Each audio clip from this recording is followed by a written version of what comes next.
In Georgia, infidelity isn't just a mistake. It's a storm, quiet, calculated, and sometimes fatal. From a staged suicide that almost succeeded, to a teenage boy who cracked a murder frame up, from a woman who confessed her affair live on Facebook, to a man who pulled the trigger on their anniversary night. Every story hides something worse than the betrayal itself. Here, wives vanish without warning. Mistresses fake their own deaths. Sisters set up their own blood. And in one case, the truth survived, because the fire didn't burn the last recording. These aren't just affairs. They're crimes. They're collapses. They're what happens when love rots quietly until it finally explodes. 10 true affair stories from Georgia. Real people. Real betrayal. And the terrifying ways it all unraveled. Only on Infidelity Chronicles. I used to believe love was enough to hold a family together. I clung to that idea like a child grips a worn-out teddy bear, naively, desperately, until the seams burst and the stuffing spilled everywhere. And when it did, it wasn't just betrayal I faced. It was something darker. Something that almost ended me. My name is Sandra Harris. I'm 34 years old, and I live just outside Savannah, Georgia, in a 2-story brick house with white shutters and a dying magnolia tree out front. I used to be a 3rd-grade teacher. That was before Jamie was born, my son, my light, my anchor. When he came into this world, I made a choice. I stepped away from my classroom, my students, my identity as a working woman, and chose motherhood full-time. I thought it was noble. I thought it was right. But over time, that choice started to feel more like a trap than a gift. Postpartum depression isn't something people talk about much around here. You're expected to glow, to smile through the sleepless nights and sore nipples. But I didn't glow. I cracked. Slowly, silently. I began to withdraw from friends, from family, even from myself. Some days, I barely recognized the woman staring back at me in the mirror, hair unwashed, eyes vacant, shoulders slumped like a marionette with cut strings. And Caleb, well, Caleb didn't seem to notice. Or maybe he did, and that's why he stopped looking altogether. He worked in construction management, long hours, early mornings, late nights. At first, I admired his dedication. We needed the money. The house, the car, Jamie's diapers, they didn't pay for themselves. But then the late nights got later. He started showering twice a day, keeping his phone face down, bringing home the scent of cologne that wasn't his. I told myself I was imagining things. That maybe I'd grown paranoid in my loneliness. Maybe I was just insecure. After all, who would want me now? With my soft stomach, my tired eyes, my emotional mess of a mind. There was one night I remember clearly. I had made chicken pot pie his favorite. Jamie was already asleep, curled in his racecar bed with his stuffed fox. The house was quiet, save for the bubbling of gravy in the oven and the occasional creak of the wooden floorboards. Caleb was supposed to be home by 7. He arrived at 9:15. Didn't kiss me. Didn't ask how my day was. Just grunted, changed, and stared at his phone for the rest of the evening.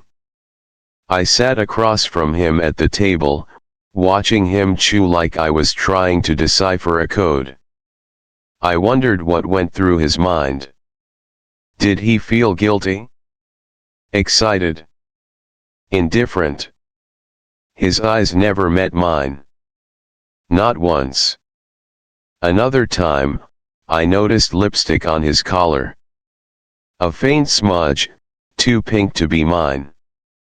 I stood in the laundry room, holding the shirt like it might whisper the truth to me. My chest tightened, my throat went dry. But when I confronted him, he laughed. Probably from a client's wife, he said, waving it off. You know how those people hug everyone.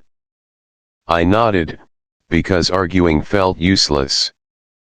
Because deep down, I was afraid he'd confirm my worst fear. That he had, in fact, found someone else, someone vibrant, confident, untouched by the weight of motherhood. My days became routine. Not in the comforting way, but in the suffocating kind. Wake up, feed Jamie, clean, cook, scroll through Instagram and wonder how other women made it all look so easy. I'd stare at pictures of perfect families with matching pajamas and wonder if any of them were pretending to. At night, when the silence wrapped around the house like a thick wool blanket, I'd cry. Sometimes quietly. Sometimes into a pillow so Jamie wouldn't hear. And sometimes, I'd just sit by the window, waiting for Caleb's car to pull into the driveway, hoping maybe tonight he'd be different. Kinder. Present. But he never was. Eventually, I stopped reaching for him. The space in our bed widened, not just physically but emotionally. We were two ghosts haunting the same house. And I hated that I still loved him. That I still remembered the way he held my hand in college, the way he kissed my forehead after I gave birth.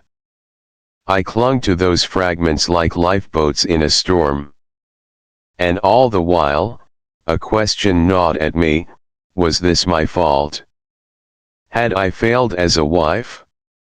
As a woman? I began to keep a journal.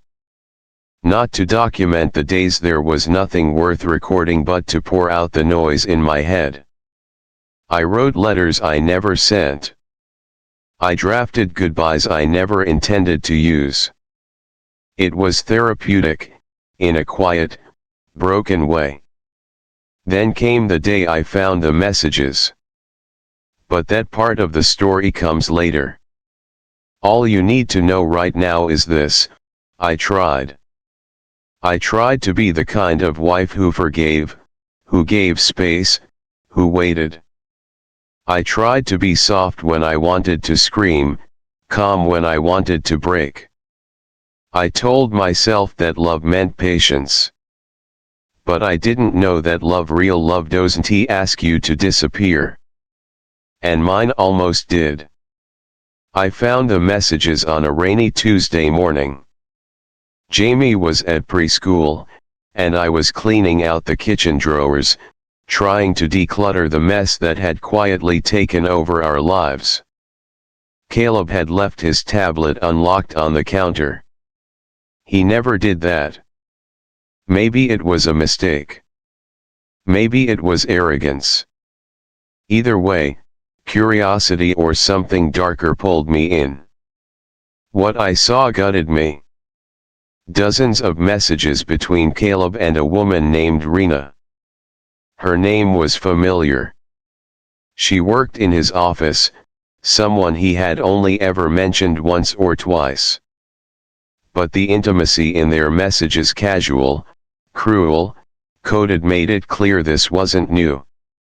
This had been going on for months. Maybe years.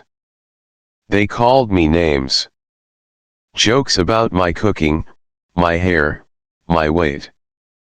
They laughed about how pathetic I was. Caleb referred to me as the ghost. Rena called me his pet project.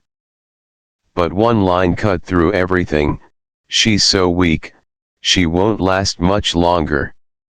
I couldn't breathe. I took screenshots, printed them, folded the pages and tucked them inside a manila envelope. I placed it gently in the drawer beside our bed next to our wedding photo. Then I drove to the courthouse and filed for divorce. No screaming. No confrontations. Just a quiet, surgical cut. I thought that would be the end of it. 3 days later, I woke up in a hospital bed. My mouth was dry. My arms were hooked to IVs. A nurse hovered nearby, her smile cautious, practiced. "You're safe now," she said. "You had us scared." They said I overdosed on sleeping pills. They said I had written a suicide note, left it on my nightstand. Sent goodbye texts to my mother and my best friend. They said I tried to end my life. But I didn't remember any of it. Panic crawled under my skin. I asked to see the note. My handwriting, but something was off. The loops too clean. The phrasing too clinical. The texts, my phone was gone. Caleb had it, apparently. Said he was trying to protect me. He arrived at the hospital the next morning. Flowers in hand. Concern painted on his face like makeup. He played the grieving husband well. Told the doctors I'd been struggling with depression, that he'd begged me to get help. They nodded solemnly.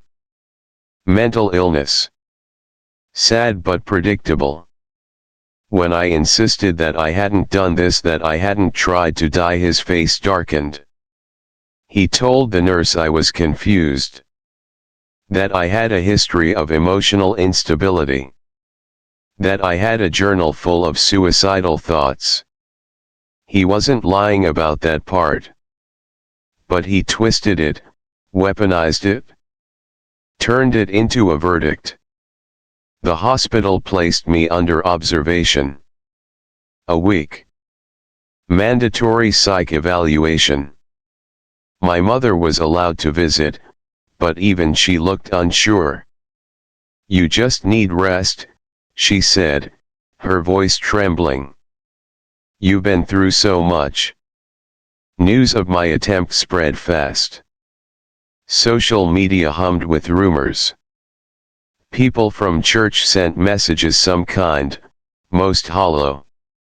Friends stopped calling. Playdates disappeared. I became the woman who tried to kill herself after her husband left. The tragedy everyone whispered about but never visited. Jamie was placed in temporary custody with Caleb. The court decided it was safer, more stable. I wasn't even allowed to say goodbye. At night, alone in the sterile hospital room, I began to question myself. Had I done it? Could I have? Could my mind have snapped so cleanly that I forgot everything? Was I losing it? I pressed my hands to my temples, trying to force the memories back. There was nothing. Just a blank space where the horror should have been. I read the note again and again. The words didn't feel like mine. They were hollow. Detached. Then one night, something snapped, not in fear, but in clarity. I didn't do this. I remembered what I ate for dinner that night. I remembered brushing Jamie's teeth. Tucking him in. The warm weight of his hug. I remembered sitting on the couch, tired but lucid. There was no gap. No spiral. No collapse. And if I remembered all of that, then who wrote the note? Who sent the texts? It wasn't me. A pulse of fury surged through me. It lit up the numb corners of my mind like fireworks.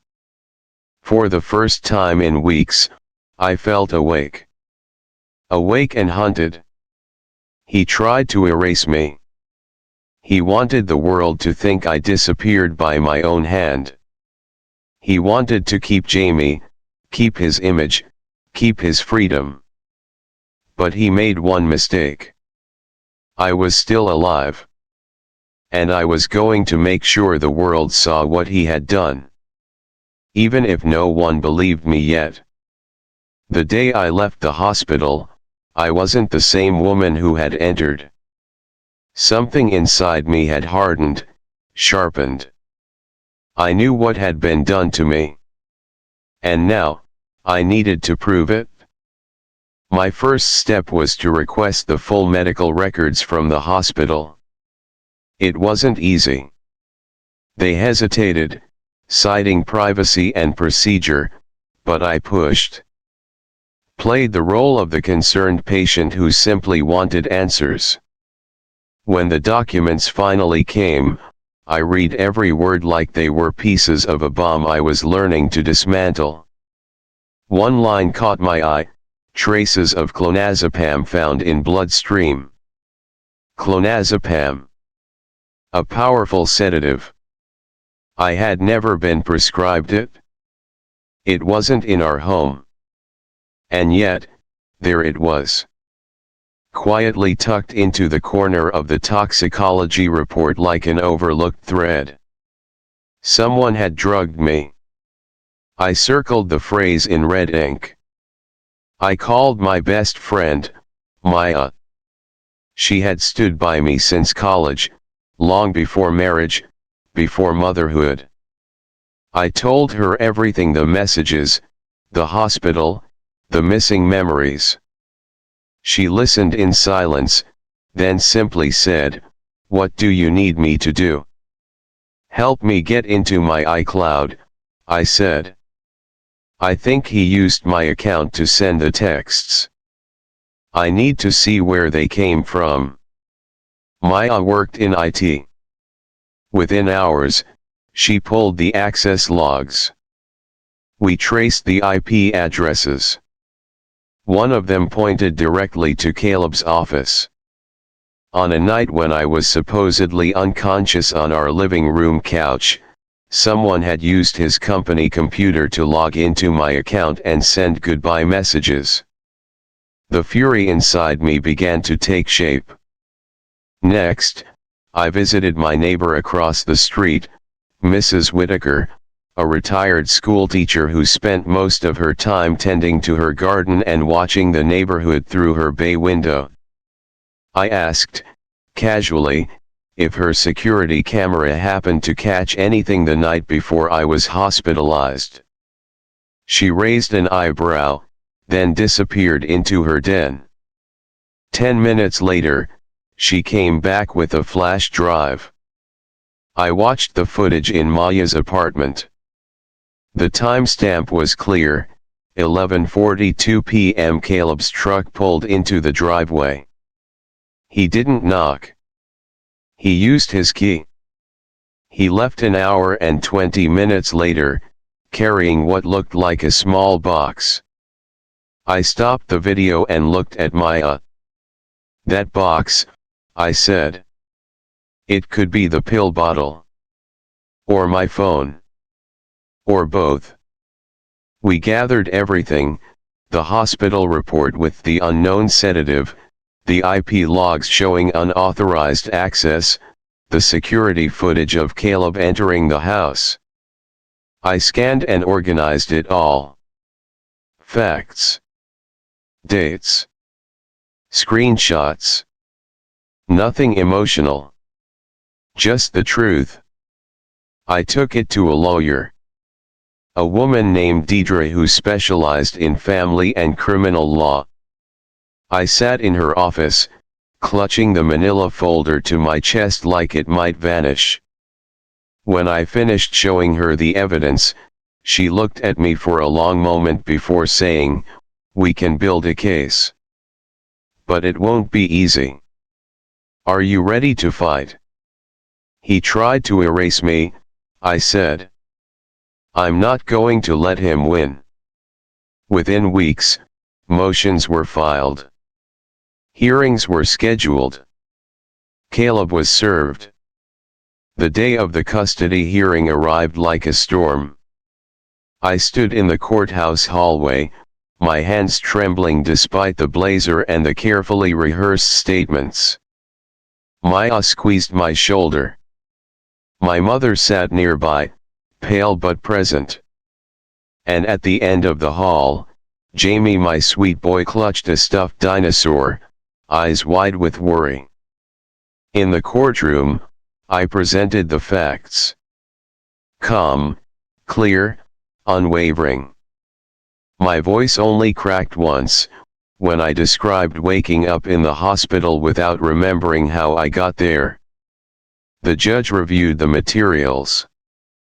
The cross-examinations were brutal. Caleb denied everything. Claimed the footage was outdated. Said I was fabricating the IP evidence. But the data didn't lie. And neither did the toxicology report. When it was over, there was silence. The judge looked at me, then at Caleb. Then back at me. He granted me full custody of Jamie. Ordered an immediate investigation into Caleb for attempted murder and evidence tampering. Rena was named as a potential accomplice. I didn't cry. Not until later. Outside the courthouse, Jamie ran to me. Threw his arms around my waist. "Mommy," he said, "are we going home now?" "Yes, baby," I whispered. "We're going home." That night, I lay in bed beside him. Watched his chest rise and fall. For the first time in what felt like years, I felt safe. I had been hunted. Silenced. Painted as unstable. But now, the truth had a voice. And it was mine. I had fought for my son. For my name. For my life. And I had won. After the custody hearing, everything changed, but not in the way people imagine when they think of happy endings. There were no fireworks. No champagne toasts.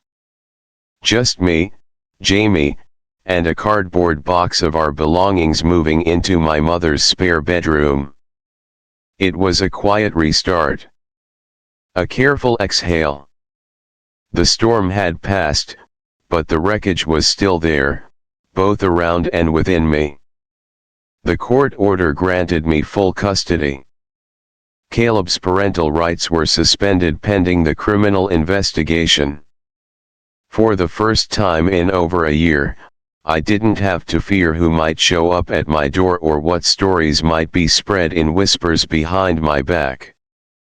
I was still healing, still raw, but I could finally begin. We settled into my mother's modest ranch house on the edge of town. It was far from perfect: 2 bedrooms, 1 bathroom, peeling linoleum in the kitchen, but it was safe. And safety, I'd come to learn, was everything. I pulled Jamie into a new routine. School drop-offs. Grocery runs. Bedtime stories. Slowly, I reclaimed the little rituals that made me feel like a mother again. Some mornings I still woke up with panic tightening my chest, but it was easier now. Jamie's laughter had a way of breaking the fog. I started teaching again, but not in a classroom. I opened a small tutoring service out of the living room. Word spread quickly: Sandra Harris, back from the brink, helping kids catch up on math and reading. It was simple, but it mattered. I mattered. One afternoon, while Jamie napped on the couch, I opened my laptop and began to write. Not just in my journal this time, but publicly. I started a blog called The Quiet Return. I didn't name names. I didn't dwell on court records or police reports. Instead, I wrote about surviving. About feeling invisible in your own marriage. About the terrifying silence of depression. About how it feels to be doubted by the people you love most. Women began to message me. Strangers, mostly. Some had lived through similar betrayals. Others were just scared and didn't know who to talk to. They thanked me for speaking. For saying things they couldn't yet find the words for. And in replying, I found a purpose I hadn't expected. It wasn't about revenge. It wasn't even about justice anymore. It was about making sure that no one else felt as alone as I had. Some days were harder than others. There were still legal updates, still flashbacks, still nights when I double-checked the locks on the doors. But I had people now. Real ones. My mom. A small but steady circle of support that held me upright when I felt like sinking. I didn't date. I wasn't interested. I needed time to remember who I was before I became someone's wife, someone's ghost, someone's victim. I needed to relearn the sound of my own voice. On Jamie's 6th birthday, he blew out candles shaped like dinosaurs and told me it was the best day of his life. I believed him. Because I felt it too. We had survived something monstrous. And we had done it together. I don't pretend everything is perfect now. Healing is not a straight line. It's a quiet, stubborn kind of work. But I know who I am again. I am a mother. A teacher. A writer. I am not what happened to me. I am what I chose to do after.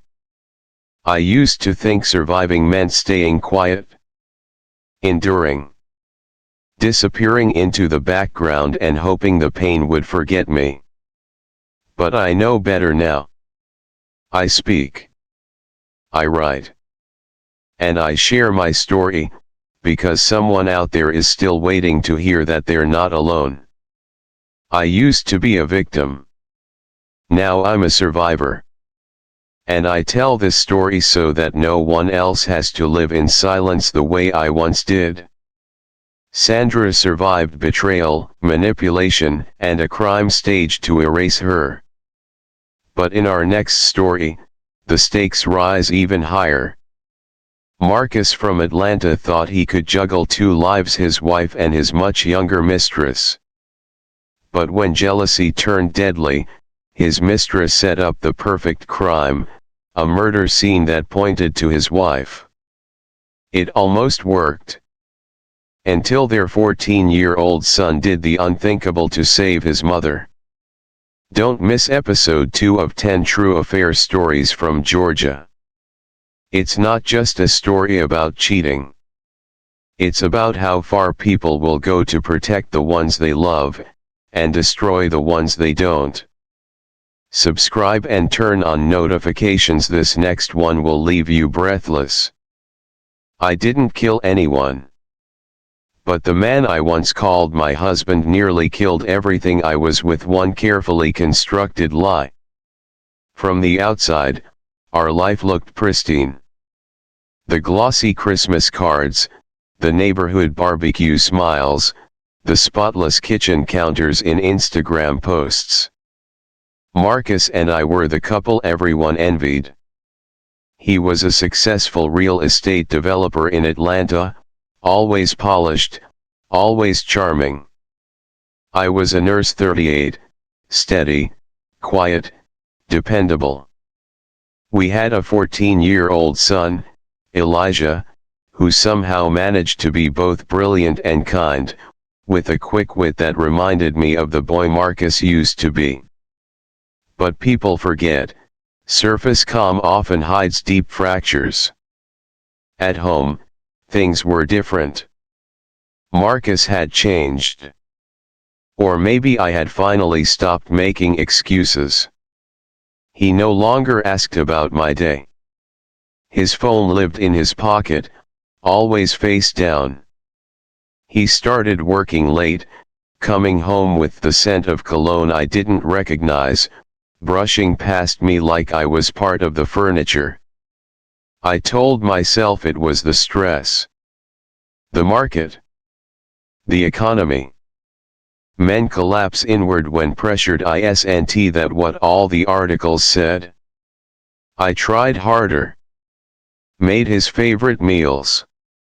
Kept the house cleaner. Even took up yoga, hoping to appear more relaxed, more appealing. But nothing softened him.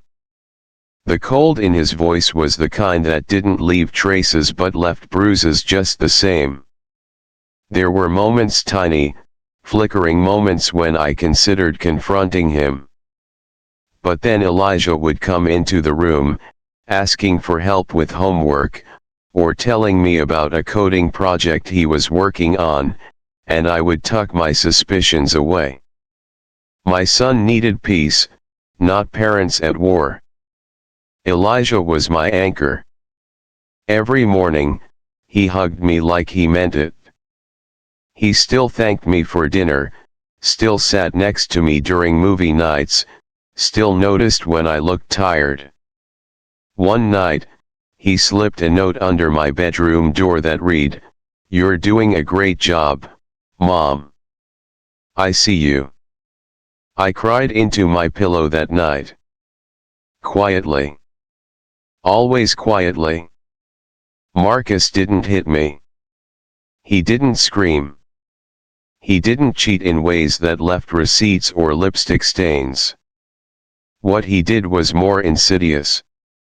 He erased me in increments. Turned me into a shadow in my own life. There was a dinner party once, at the home of one of his colleagues.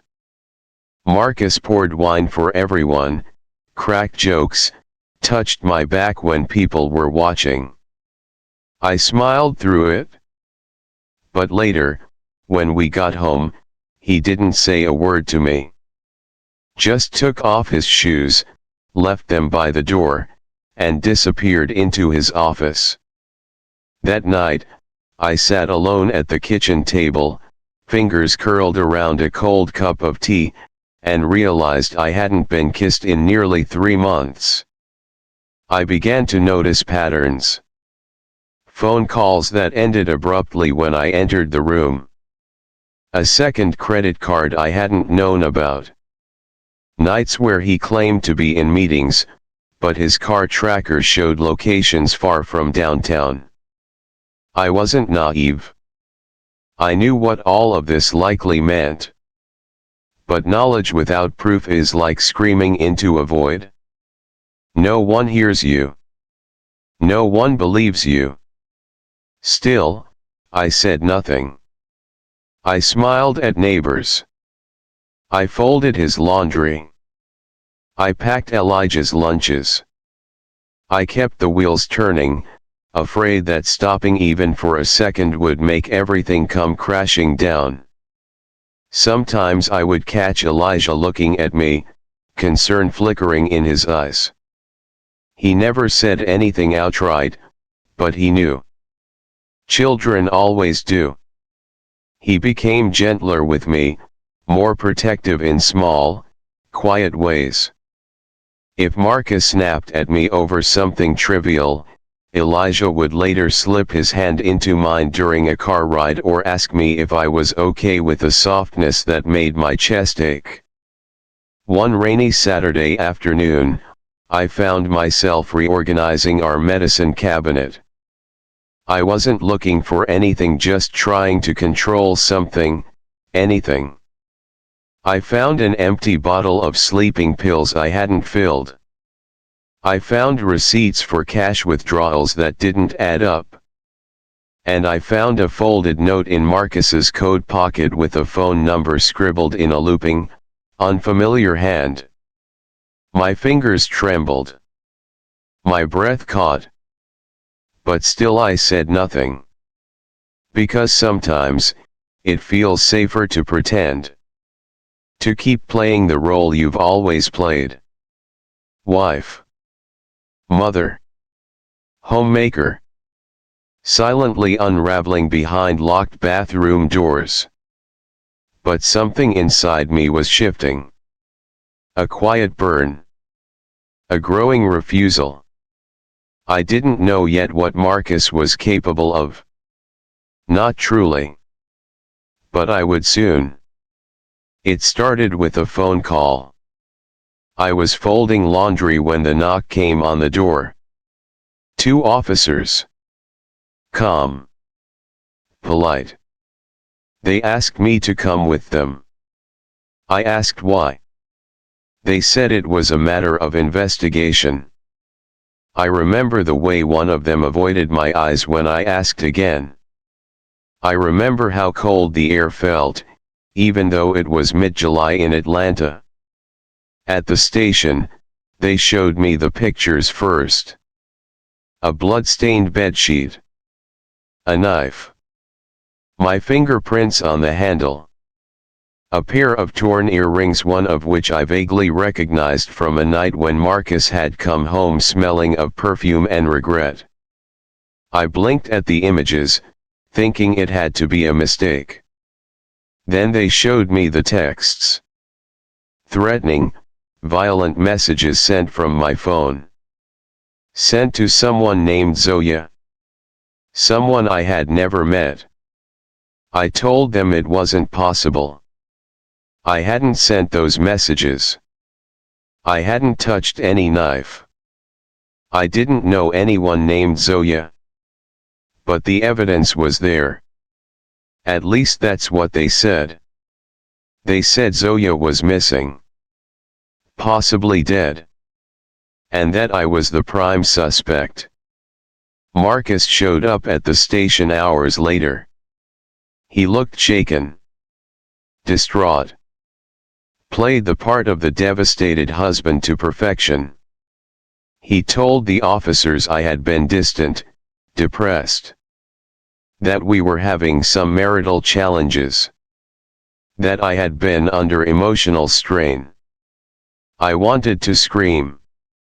But my throat felt sealed shut. They booked me that night. The cuffs were tight. The holding cell smelled like old sweat and bleach. I sat on a hard bench under flickering lights, trying to understand how my life had folded in on itself in a single day. The news broke the next morning. Nurse charged in love triangle gone wrong. My face was everywhere. Old staff photos from the hospital. Images pulled from our family's Facebook page. They used one of me smiling with Elijah at a 4th of July picnic. I hadn't smiled like that in years. I wasn't given bail. The DA said the risk was too high. That I had motive, means, and opportunity. That I was a jealous wife who snapped. Elijah was sent to stay with Marcus's sister in another county. I wasn't allowed to call him. The cell was smaller than I imagined. The hours were longer. At night, I would lie on my back and stare at the cracked ceiling, trying to replay every step that led me there. Did I sleepwalk? Had I blacked out?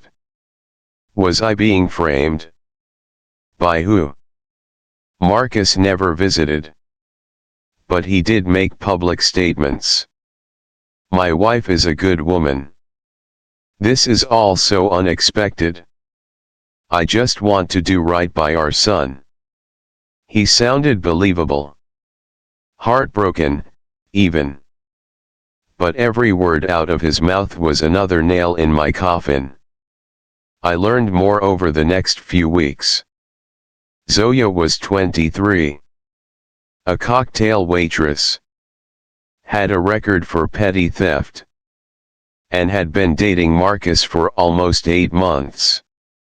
She had been pressuring him to leave me. And when he didn't, she vanished. There were pictures of them together on a beach in Florida. Hotel receipts. A second phone Marcus used to call her. But none of that cleared me. Because to the police, I still had the motive. The humiliation. The anger. I tried to remember that I had a son. That I had a life before this. But it felt like a past life. Something fictional. The version of me who baked birthday cakes and kissed skinned knees didn't exist anymore. I began to doubt my own memories. The stress, the sleep deprivation, the surreal nightmare of it all made me wonder, had I done something and blocked it out?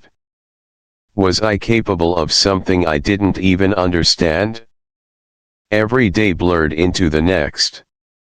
Metal tray meals. Strip searches. Cold showers. My name replaced with numbers. I waited for someone to believe me. But no one came.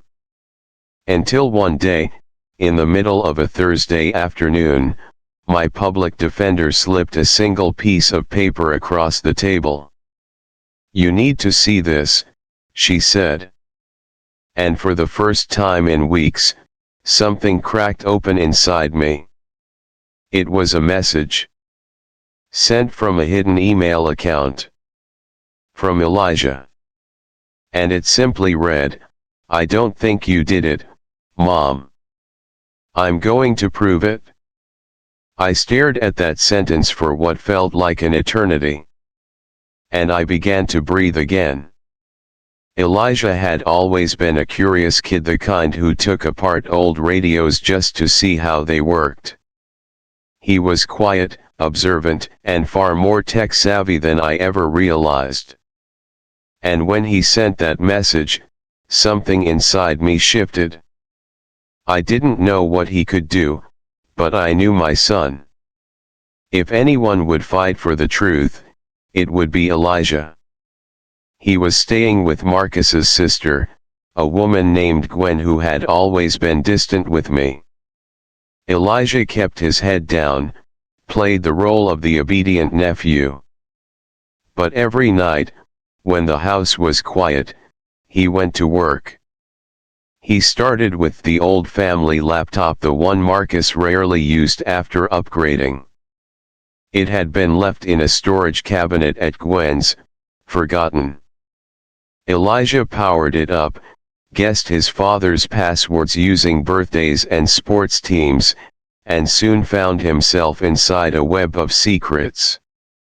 In the downloads folder, hidden behind a string of meaningless file names, he found it, a video. The quality was shaky, like it had been taken in secret. Zoya stood in what looked like a hotel room, acting out a scene, falling back onto a bed, clutching her stomach, fake blood spilling from her shirt.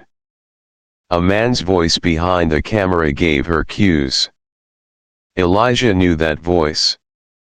He watched it twice. Then a third time, just to be sure. His hands were trembling, but he kept going. He searched through Marcus's emails, eventually finding a trail of hotel bookings made under a fake name.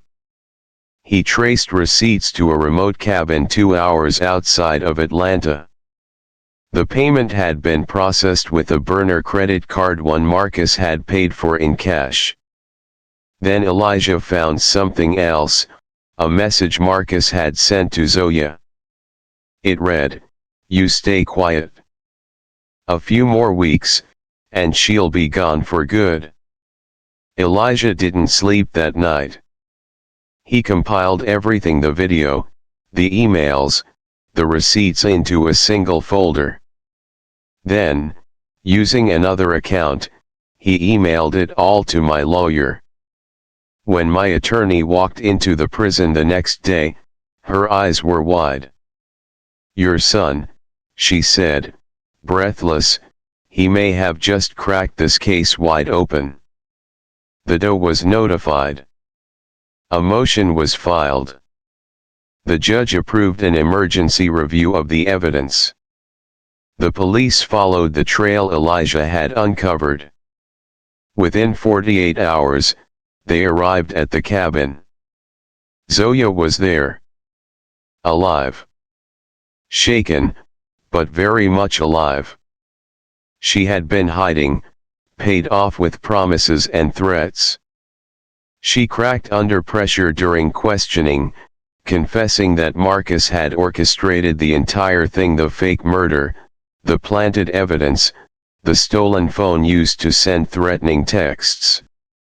He had convinced her that framing me was the only way for them to be together. That once I was gone, they could start fresh. He didn't count on Elijah. Marcus was arrested at his office, mid-meeting. The image of him in cuffs made the evening news. I was released after 76 days in jail.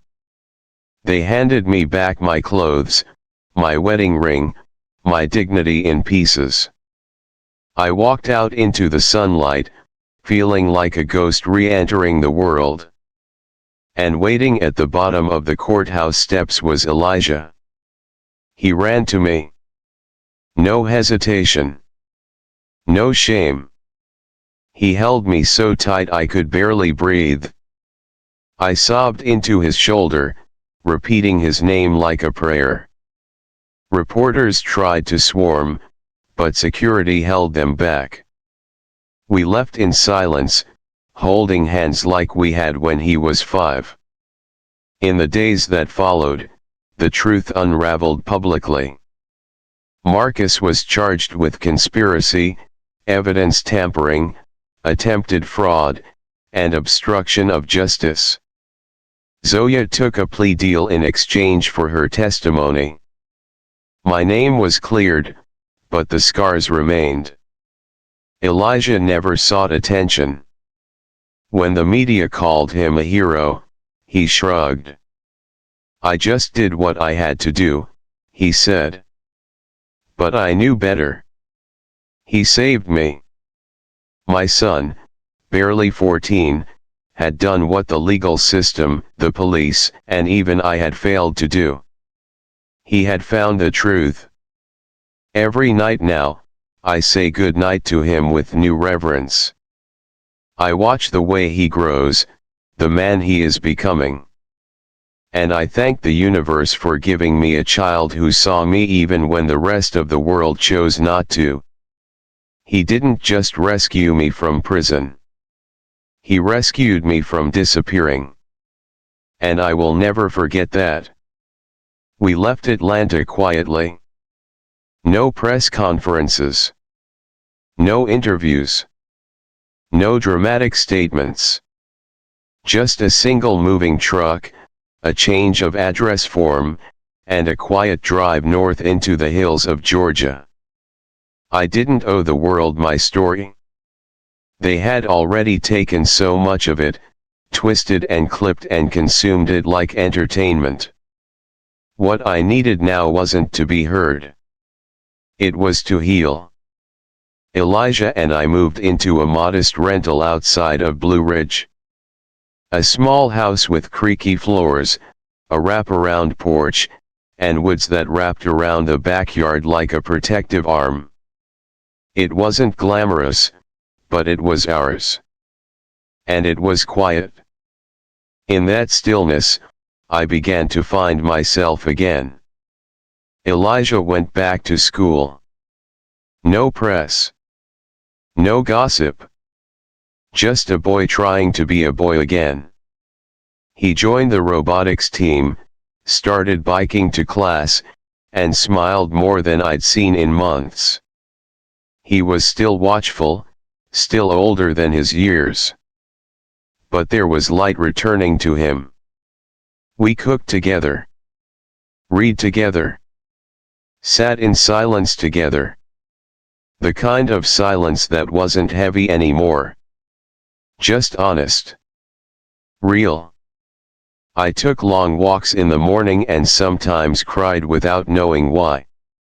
Not from pain, at least not the sharp kind. But from a strange kind of gratitude. A release.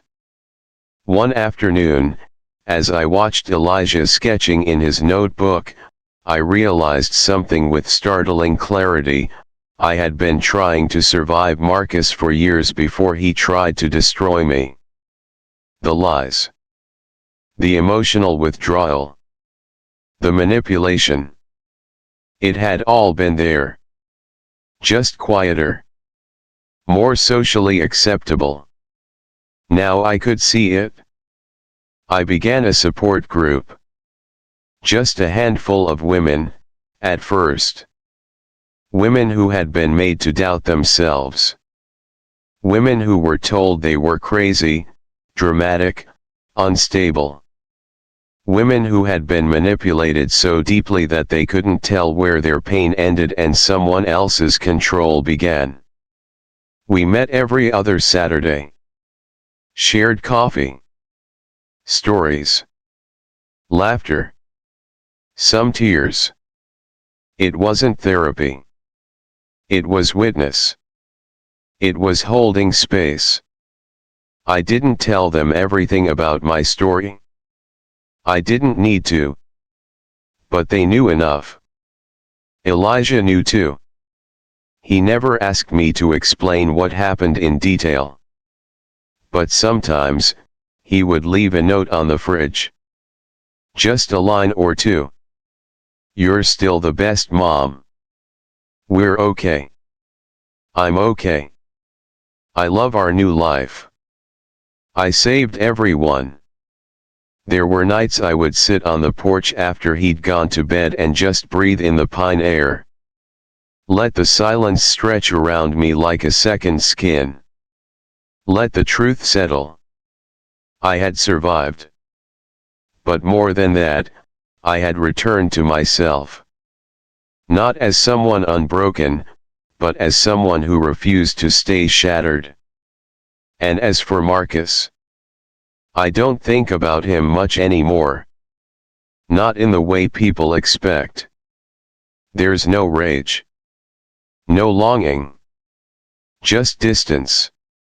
Like remembering a fire after the smoke has cleared. Sometimes people ask me if I'll ever trust again. Love again. The answer is simple. I already do. Because Marcus used to be my husband. But Elijah, not him, is the man I will always trust. The only man who saved me. The only one who never looked away. And that, to me, is more than enough. Carmen found peace in silence. But in our next story, silence is the last thing you'll find. Lila from Augusta spent years in a loveless marriage, aching for connection. When she found comfort in the arms of her pastor, it was supposed to stay secret. Until one night, she went live on Facebook, and confessed everything. The fallout? Immediate. Brutal. Unforgettable. In episode 3 of 10 True Affair Stories from Georgia, witness how one woman's truth set a whole town on fire. Subscribe now, because the next betrayal doesn't happen behind closed doors. It happens in front of the whole world. I used to believe that being a good wife meant staying quiet. That loyalty was shown in patience, in cooking dinner on time, in never raising your voice even when everything inside you was screaming. For 18 years, I played that role. I smiled through Sundays at church. I folded laundry with prayers tucked into each shirt. I memorized Ronald's favorite meals, his preferred sock colors, his silences. Ronald Sanders was a good man. Everyone said so. He was a deacon at First Light Baptist Church in Augusta. Worked as a construction supervisor. Paid the bills on time. Never drank, never cursed. He was solid. Dependable. Steady. And for the last 5 years of our marriage, he barely looked at me. He didn't yell. He didn't cheat, not in the obvious ways. He simply faded. Like the wallpaper we'd meant to change years ago. Like the way you stop noticing the hum of the refrigerator until it breaks. He was present, but not really. Home, but far away. I told myself this was normal. That marriages settle. That passion dims and becomes duty. But even duty needs warmth. Even routine needs a heartbeat. Some nights, I'd lie awake next to him, listening to him breathe with his back turned to me, wondering if he ever noticed I cried into the pillow. Wondering if he'd notice if I didn't come home at all. My world shrank over time. Church. Grocery store. House. Church again. Ronald never asked me how I was. He just assumed. And I let him. But at church, someone did ask. Pastor Thomas was new to First Light. Mid-30s. Sharp sermons, but soft-spoken off the pulpit. He remembered names. Faces. Pain. The first time he asked how I was doing, I answered, fine. He tilted his head and said, really? And something in me cracked. He didn't do anything wrong, not at first. He just listened. After women's ministry, he'd stay behind and talk to those of us who lingered. But he always made eye contact. He didn't look past me the way others did. I began to crave those small exchanges more than I'd like to admit. It started with a text. I'd missed Bible study because of a migraine. He messaged to say he hoped I was feeling better. I wrote back, thank you. It's just been hard lately. He replied, I'm here if you ever need to talk. We talked. About faith. About marriage. About emptiness. He told me loneliness doesn't always mean being alone. Sometimes, it means being surrounded by people who stop seeing you. One night, after choir rehearsal, I stayed late. He offered to walk me to my car. The parking lot was nearly empty. I don't remember what we were talking about, only that he reached out to touch my hand when I began to cry.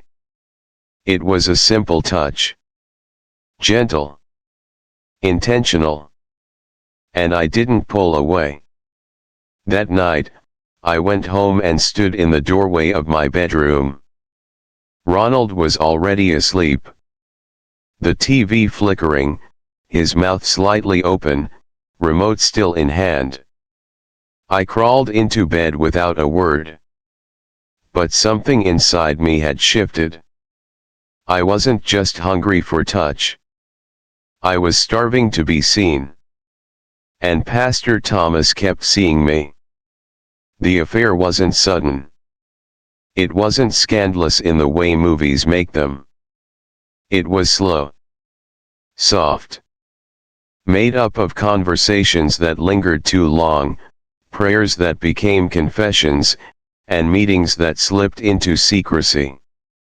We never meant for it to happen.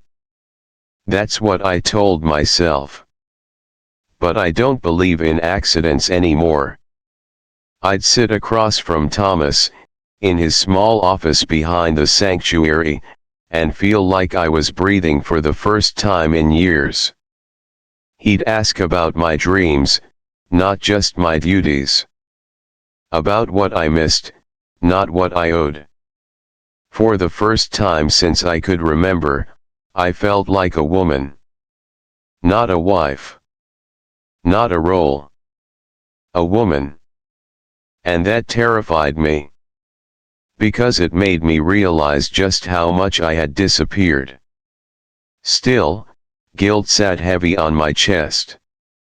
Every touch was wrapped in shame. Every kiss laced with the echo of vows I had made long ago.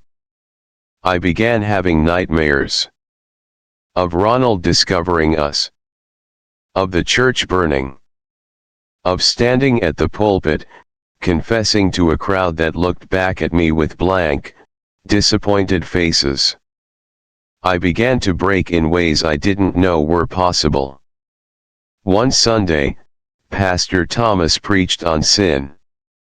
Not in the hellfire way, but in the honest way. He said, sin grows in silence. But truth, when spoken, begins to heal. I couldn't stop shaking. That night, I sat in the kitchen, phone in hand, heart pounding like thunder. And I went live on Facebook. I didn't write a script. I didn't plan what to say. I just opened my mouth and let the words fall. I've sinned.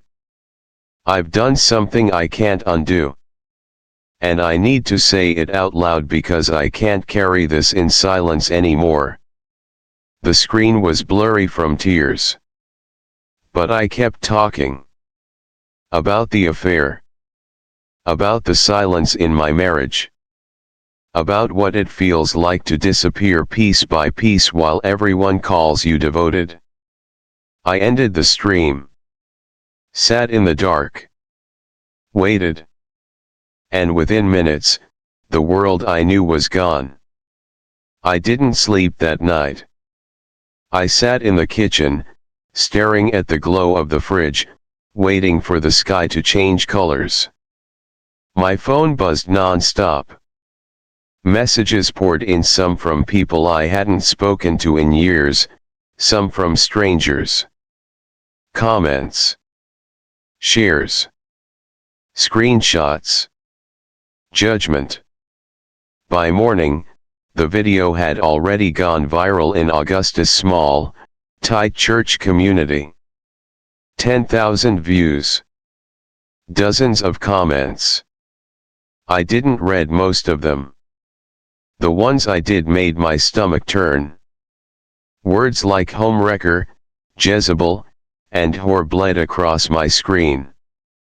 But somewhere beneath the terror, beneath the shame, I felt something else. Not peace. Not pride. Just lightness. Like I'd been carrying a boulder for years and finally set it down, even if it shattered everything when it landed. Pastor Thomas was suspended that same afternoon. A hastily called emergency meeting with the elders. I heard from someone that he didn't deny anything. That he looked down and said, she deserved to be heard. Ronald came home at noon. Packed a bag without a word. Took his Bible and his golf clubs and left. No note. No questions. No goodbye. I stood in the hallway, heart thudding, lips parted, and watched the front door click shut. My sister texted one sentence, "I can't believe you did this to us." The church group chat I'd helped run for years removed me without explanation. I was unfollowed. Blocked. Cancelled. And yet, I kept breathing. I kept waking up. I kept being. There were moments when the weight of the fallout crushed me. when I sobbed into towels because I didn't want the neighbors to hear. When I deleted the Facebook app just so I wouldn't check the comments. When I looked in the mirror and saw not a woman, but a wreckage. But there were other moments, too. Moments when I stood barefoot on my porch, coffee in hand, and realized no one was expecting anything from me anymore. No Sunday hats. No perfect potlucks. No forced smiles. No pretending. Freedom, even messy, comes with its own kind of grace. The town didn't forget quickly. Augusta is slow to forgive and fast to gossip.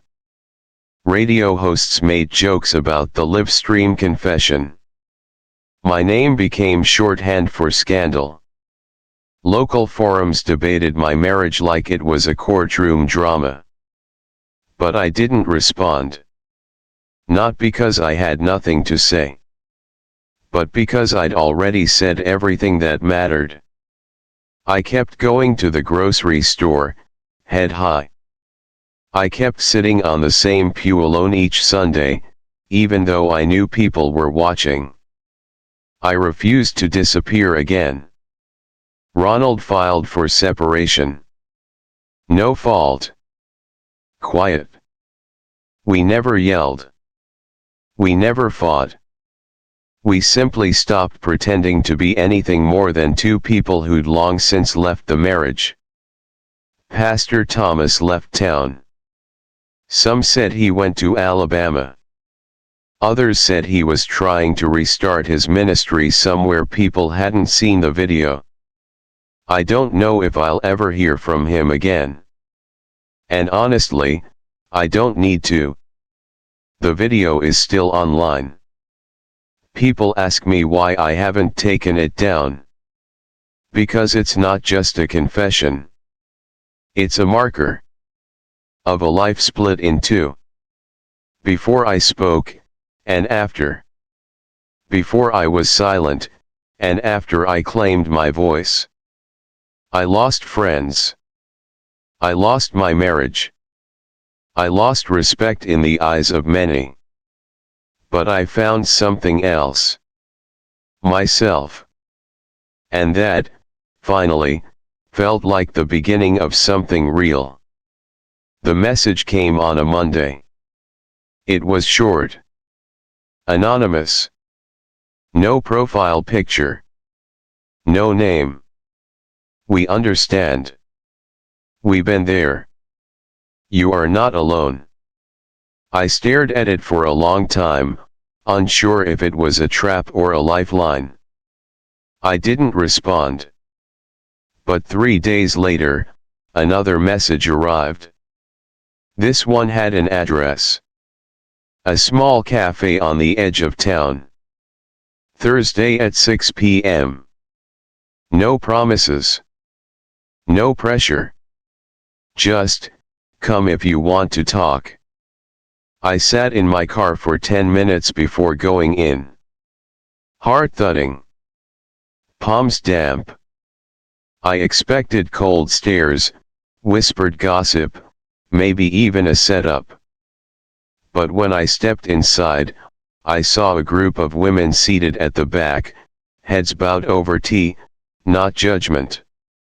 One of them looked up, smiled, and said, "Lila." I almost cried. There were 6 of them. All different ages, different faces. But their stories, somehow, they were all the same. One had been married to a preacher who never hit her, but broke her in other ways. One had spent years in a loveless home where silence was louder than screams. Another had run away at 35, leaving behind a ring, a mortgage, and a congregation that never really saw her. We talked. For hours. They didn't excuse what I did. They didn't glamorize it. But they understood why it happened. Understood what it felt like to disappear, inch by inch, inside a marriage that was technically fine but emotionally vacant. They didn't ask about Pastor Thomas. They asked about me. And I told them the truth. Every broken, complicated, aching piece of it. For the first time since the video, I didn't feel ashamed. I felt seen. We kept meeting. Quietly. Consistently. We shared meals, memories, messy truths. There were no prayers for deliverance, no calls for repentance. Just presence. And in that space, I started to rebuild. Not just my life, but my name. One of the women, Dana, suggested we create an online group. A safe space. Anonymous, if needed. For women like us. Women married to silence. To control. To rules that wrap themselves around our throats like pearls. So we did. Within weeks, we had dozens of messages. Stories that mirrored ours. Women who had never spoken a word until they found someone who had dared to speak first. I called it, the quiet ones. It wasn't therapy. It wasn't salvation. It was honesty. In a world that punished women for wanting more than survival. Then, one afternoon, a letter came in the mail. It was from Ronald. He didn't ask to come back. He didn't apologize, not in the way I once hoped he would. But he said this. I know I left long before you did. I know I made you feel invisible. I thought being a good man was enough. I didn't realize you needed more than that. I didn't realize I did too. I folded the letter and put it in a drawer. I didn't cry. I didn't feel vindicated. But I felt, understood. Finally. Weeks later, news reached me that Pastor Thomas had issued a formal statement to the church. No excuses. No denial. Just a simple, public acknowledgement that what happened was wrong, that I deserved respect, not silence. He had stepped away from ministry permanently. I read the statement twice. Then deleted the email. I didn't need it. Because I no longer needed validation from men who once defined my worth. That came from somewhere else now. From the women who sat in a cafe and welcomed me. From the stories I read each day from strangers turned sisters. From the voice I'd found, even if it shook when I first used it. I wasn't just the woman who slept with her pastor anymore. I was the woman who finally told the truth. And in doing so, gave others permission to do the same. I moved south without fanfare. Just me, a rental car, and 3 suitcases filled with what was left of my life. I didn't tell many people where I was going. I didn't owe the noise an explanation. The internet had taken enough of me already. The town was small, quiet in a way Augusta had never been. People waved when they passed. The air smelled like pine and old books. I rented a modest cottage with peeling paint and a porch swing that creaked in the wind. It was perfect. I started teaching English at a local center for immigrants. Some days, my students came in scared, exhausted, barely speaking above a whisper. Other days, they laughed, sang, made jokes in broken grammar that made us all smile. I didn't need them to know my past. I just needed to show up for their present. In the evenings, I wrote. Not in journals this time. I wrote a blog about truth, forgiveness, and the space between them. I called it What I Said Out Loud. I didn't promote it. I didn't even link it to my name. But women found it. They always do. And I wrote not as someone healed, but as someone still healing. My confessional video stayed up. Not because I was proud of it, but because it marked a point I couldn't erase, the night everything shattered, yes, but also the night I stopped living for the silence. It was messy, awkward, raw, but it was mine. Sometimes I rewatch it, not to relieve the pain, but to remember the moment I stepped out of the cage I'd lived in for 2 decades. My voice shakes in that video. My eyes dart everywhere. But I'm there. Fully. Finally. I still get messages. Some cruel. Some kind. Some from women who say they wish they were brave enough to speak. I tell them bravery isn't loud. It's just honest. And it starts with telling the truth to yourself first. Ronald never contacted me again. I didn't expect him to. I didn't need him to. The chapter ended. Quietly. Not with anger. Just closure. As for Pastor Thomas, I hear he's in counseling now. That he's learning too. I hope so. I don't wish him harm.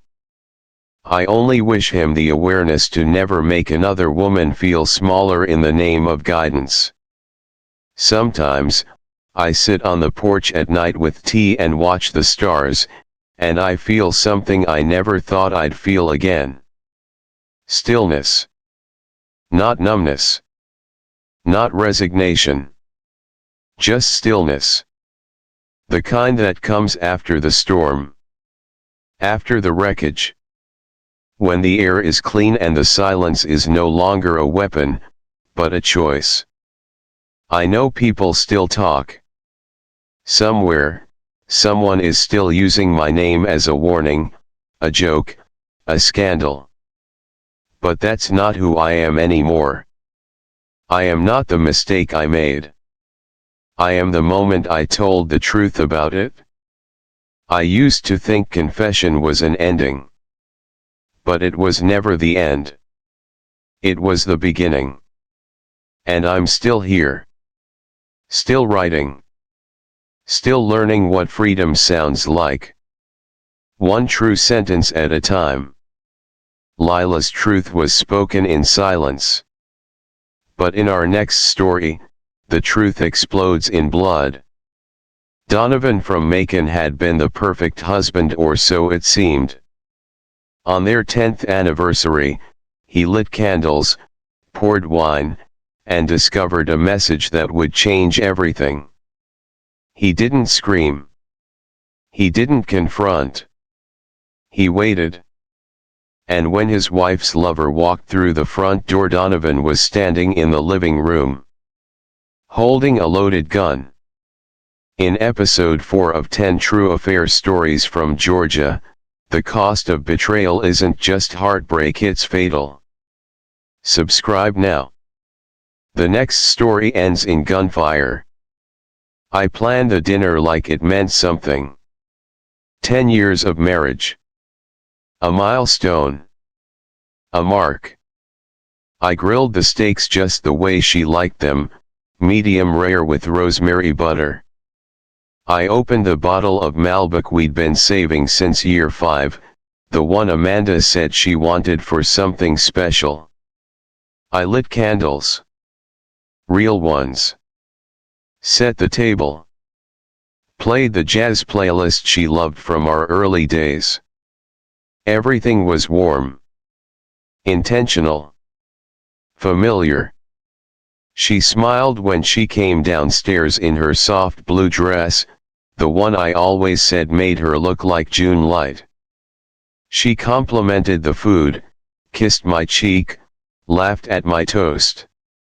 She didn't notice I hadn't touched my wine, because by then I'd already seen the message. She left her phone on the kitchen counter when she went to change. It buzzed. I didn't mean to look, but I did. And there it was. Can't stop thinking about your skin. You smelled like roses last time. Happy anniversary to him, baby. See you soon. No name. Just initials, JM. My mind didn't go blank. It went sharp. Quiet. Cold. I set the phone down. Didn't open it again. Didn't ask.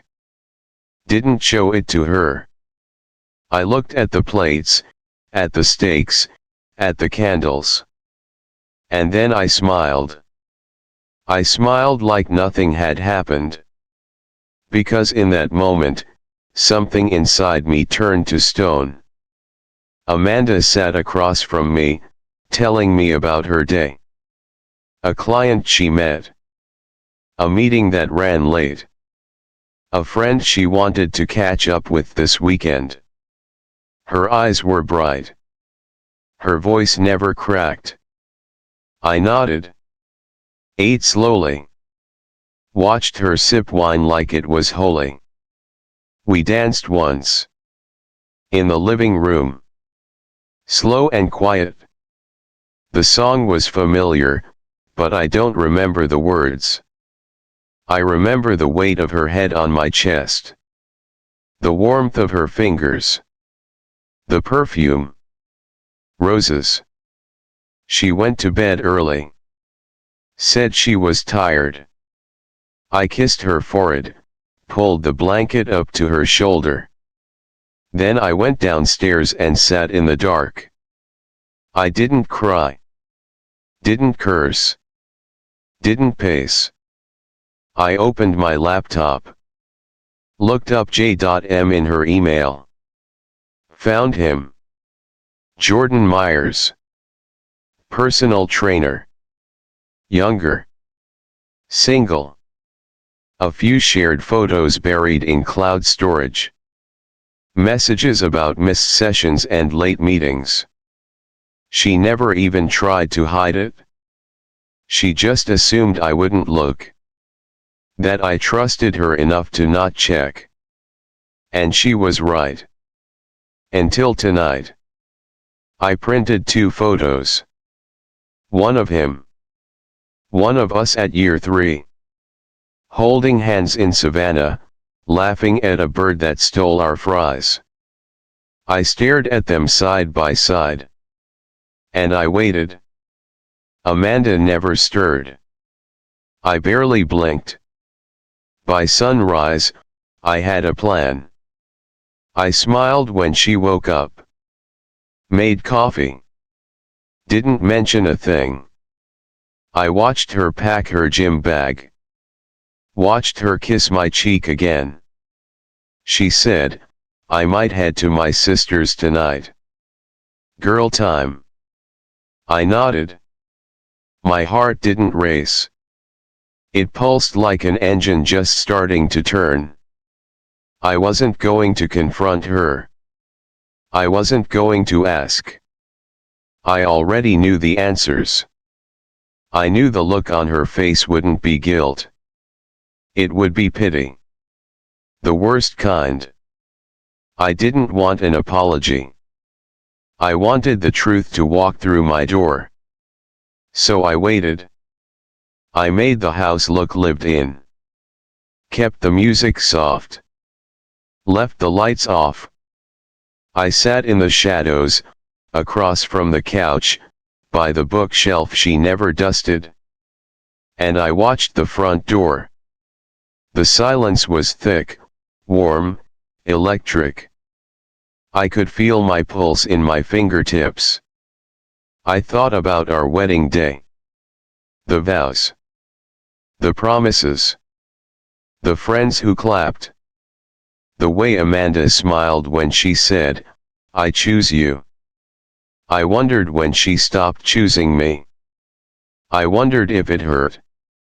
I wondered if it ever even crossed her mind. The phone buzzed again. Upstairs. I didn't check it this time.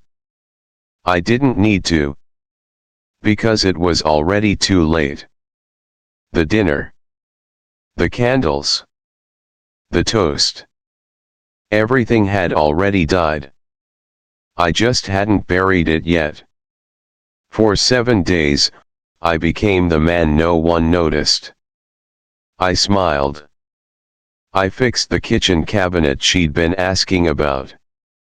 I folded her laundry, made her coffee, kissed her goodbye at the door. She thought I was healing. That I'd gone soft. But I wasn't healing. I was watching. Her phone patterns. Her GPS pings. Her lies about client meetings that ended near his apartment. Her shower schedule. The new gym bag. The key she thought she hid well in the planter by the porch. Jordan had been to my house before. Too many times. He knew where the forks were. Where the good wine was kept. Where she liked to be touched. I watched the door camera. Watched him enter like he belonged. Sometimes, he stayed long enough to cook. I imagined him walking through my life like it was his. Amanda said she was visiting her sister that Thursday night. Her voice was too casual. Too smooth. I kissed her cheek. Told her to have fun. She left in a dress I hadn't seen in months. At 8:47 p.m., he came through the door. The moment felt smaller than I expected. No grand music. No heartbeat pounding in my ears. Just the creak of hinges. The shuffle of shoes on wood. A man in a black shirt with a gym bag over his shoulder, eyes scanning for her. He didn't even get to call her name. The gun was already in my hand. One shot. Straight to the chest. He hit the rug hard. The one she insisted on buying from Savannah. Blood soaked into the fabric before I even exhaled. I placed the gun on the table. Walked to the porch. Called 911. This is Donovan Pierce. I just shot a man in my home. He was sleeping with my wife. I'm unarmed. I'll be here. They arrived fast. Too fast. Blue and red lit up the house like it was a movie set. They asked no questions. Cuffed me. I didn't resist. I didn't blink. Amanda came 30 minutes later. Her scream echoed through the neighborhood. Then, silence. The kind that breaks things. News trucks rolled in before sunrise. The trial was set. Self-defense. No. Premeditation. Second-degree murder. They showed the jury the gun. The camera footage. The texts I printed. The folder I built. They said it wasn't rage. It was execution. Amanda testified. Said I'd never raised my voice. Never hit her. But when the prosecutor asked if I scared her now, she hesitated. Too long. That pause said everything. Some people online called me a hero. Said I was justified. That every betrayed man had a right to draw a line. But courts don't care about heartbreak. They care about bullets. The verdict was clear, guilty of second-degree murder. 12 years. Eligible for parole in 7. And I never said I was sorry. Because I wasn't. The courtroom smelled like varnish and fear. Every seat was filled. Reporters. Neighbors. Strangers who just wanted a front row view of the fallout. No one looked at me directly. Except the prosecutor. She stared like she already knew who I was, a man who waited in the dark with a gun and a grudge. My lawyer said the defense was simple: unlawful entry. Self-defense. Jordan had no right to be in my home. The door had not been left open for him. The key was not his. But the prosecution was relentless. They showed the printed texts, the folder of surveillance footage, the purchase record for the gun. They played the 911 call. And then they said what everyone in the room was thinking. This was not fear. This was vengeance. Amanda took the stand on the second day. She wore black. A color too calculated to be coincidence. Her voice trembled. She told them I had never been violent. Never shouted. Never raised a hand. But when they asked if she had feared for her life that night, she paused. That pause cost me everything. Her silence, thick and heavy, told the jury more than any words could. She was afraid. Maybe not before. But now. And fear, once planted, takes root. The cross-examination was messy. The defense tried to push her. When did the affair start? How many times had Jordan been to the house? Did he have permission to enter? Amanda deflected. Dodged. Claimed not to remember. No one in that courtroom believed her. But they didn't need to. Because none of us were telling the full truth. Not me. Not her. Not the man lying in a coffin whose name still echoed like a curse. The jury deliberated for 3 hours. When they came back, the courtroom held its breath. Guilty. Manslaughter. Not premeditated murder. But not self-defense either. A middle ground that satisfied no one. The judge sentenced me to 12 years. Eligible for parole in 7. Amanda didn't cry. She didn't look at me when I was led away. But I saw her hands shake as she stood. And in that moment, I realized the verdict had done nothing. Justice hadn't been served. It had been diluted. Stretched thin. Folded into legal language and cold judgment. I sat alone in my cell that night and thought about everything that hadn't been said. That we had both stopped loving long before the message. That silence can be more violent than screams. That I didn't pull the trigger because of the affair. I pulled it because of the years I spent disappearing. When a man has nothing left to lose, he doesn't shout. He waits.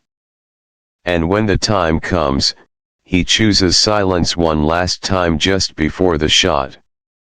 Would I do it again? Yes. But next time, I'd aim for the heart.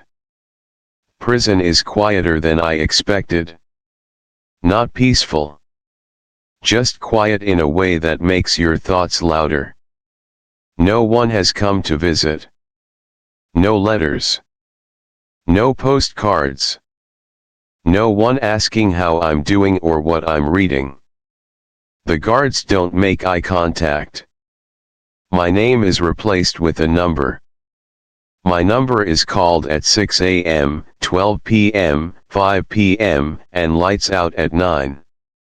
Amanda never wrote. They say she moved away. South, maybe. Or west. She left Macon within weeks of the verdict. Cleared out the house, sold the car, deleted her social media. Like she was never there at all. No one knows where she went. But people talk. They say she walks like someone still being followed. In town, my name lingers. In barber shops, on porches, whispered between folded arms and beer bottles. I'm not a headline anymore. I'm a story. A warning. A way to fill the silence after football scores. They don't say, he was jealous. They say, he was invisible, and she never saw it. They don't say, he lost his mind. They say, he lost his marriage a long time ago and no one noticed. They call it a crime of passion. But they're wrong. It was a crime of absence. Absence of love. Of conversation. Of warmth. You don't kill for something you have. You kill for something that's been gone so long, you start to believe it never existed at all. Jordan was just the placeholder. The real loss happened over dinners eaten in silence. Over smiles that didn't reach the eyes. Over nights spent back to back in bed, more strangers than spouses. I'm not angry anymore. Just empty. Not the kind of empty that hurts. The kind that just exists. People ask me if I regret it. If I wish I'd walked away. Sometimes I do. Other times, I think about the silence I lived in. The way it wrapped around me like plastic. Tight. Invisible. Deadly. Amanda didn't kill me. But she stopped seeing me. And eventually, I stopped seeing myself. They say I'll be up for parole in 3 years. I don't know if I'll take it. Out there, I'm the man who killed his wife's lover. In here, I'm the man who finally made a sound loud enough to be heard. Even if that sound was a gunshot. Even if it cost me everything. Because love didn't die the night I pulled the trigger. It had already been gone for years. The only thing left that night was the echo. Donovan's story ended in blood and silence. But our next story starts with something colder, betrayal from family. Camila from Athens thought the man from her past had returned out of love. She didn't know he was a trap. A setup. Planned by the one person she trusted most, her own sister. The motive? Inheritance. A husband worth millions. And a revenge buried in childhood. In episode 5 of 10 True Affair Stories from Georgia, the affair wasn't the crime. The conspiracy was. Subscribe now. Because in the next story, blood isn't thicker than money. I wasn't looking for Daniel. He was delivered, like a gift from memory. But it turned out, it was a trap. Camila Valencia sat in her sunlit kitchen, a half-drunk cup of jasmine tea cooling by her elbow. Outside, the tall oaks of Athens, Georgia, whispered secrets through the early autumn breeze. Inside, everything was still, pristine, predictable. Her husband Edward would not be home until late, as always. He was loyal to the empire he built from the ground up, loyal in the way a man is to routine. But to Camila, that loyalty had become a cage. She opened her laptop without much thought. Her mornings often unfolded like this: a glance at headlines, a few obligatory replies to the charity board, a scroll through meaningless updates. But that day, something foreign blinked in the inbox. A name not spoken, not even thought of, in more than a decade. Daniel Roth. For a moment, she couldn't breathe. She stared at the subject line like it was a ghost. No pretense. Just, Camila. Her finger hovered over the mouse. She knew better. This was the kind of thing you left buried. But curiosity had a scent, and it was already in her blood. Hey, the email began, I don't even know if this is still your address.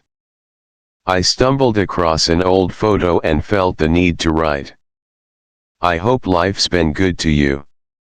There was more, talk of memories, of laughter on the old quad, of a coffee shop they used to frequent that had long since closed.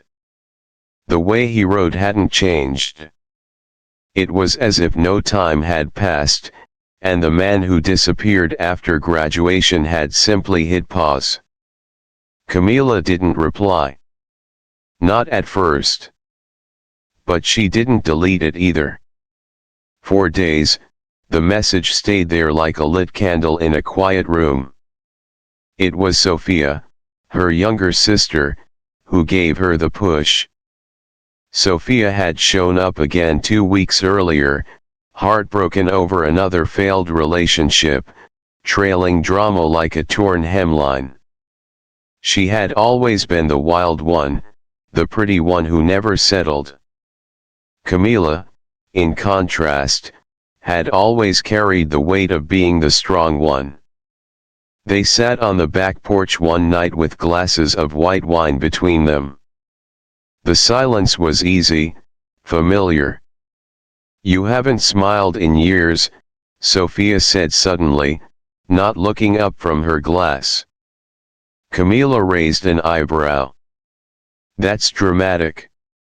It's true. You smile, but it never reaches your eyes. Camila turned her gaze to the yard. The garden lights blinked on. That's just marriage. Sophia scoffed. No, that's prison. And you're the warden and the inmate. What happened to you, Camila? You used to be dangerous. The word made her laugh. It sounded absurd. She had built a perfect life, a stunning house, a quiet husband, a spotless reputation. And yet, that night, when Sophia was asleep upstairs, Camila reopened the email. Her fingers moved without her consent. I remember that photo, she typed. We were laughing so hard I spilled coffee on your shirt. You didn't even care. She hesitated, then hit send. That was the nod. The first betrayal wasn't in the meeting, or the first touch. It was in the decision to speak.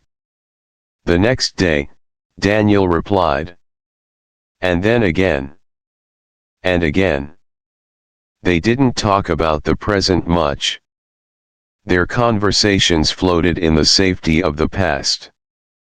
College nights and stolen kisses in library corners. The way he used to touch her wrist when she passed him a pen. Small things. Forgotten, but never really gone. It was a week before he suggested coffee. Camila stared at the message, her heart thudding like it had no business doing so. She could lie to herself, call it closure, call it harmless.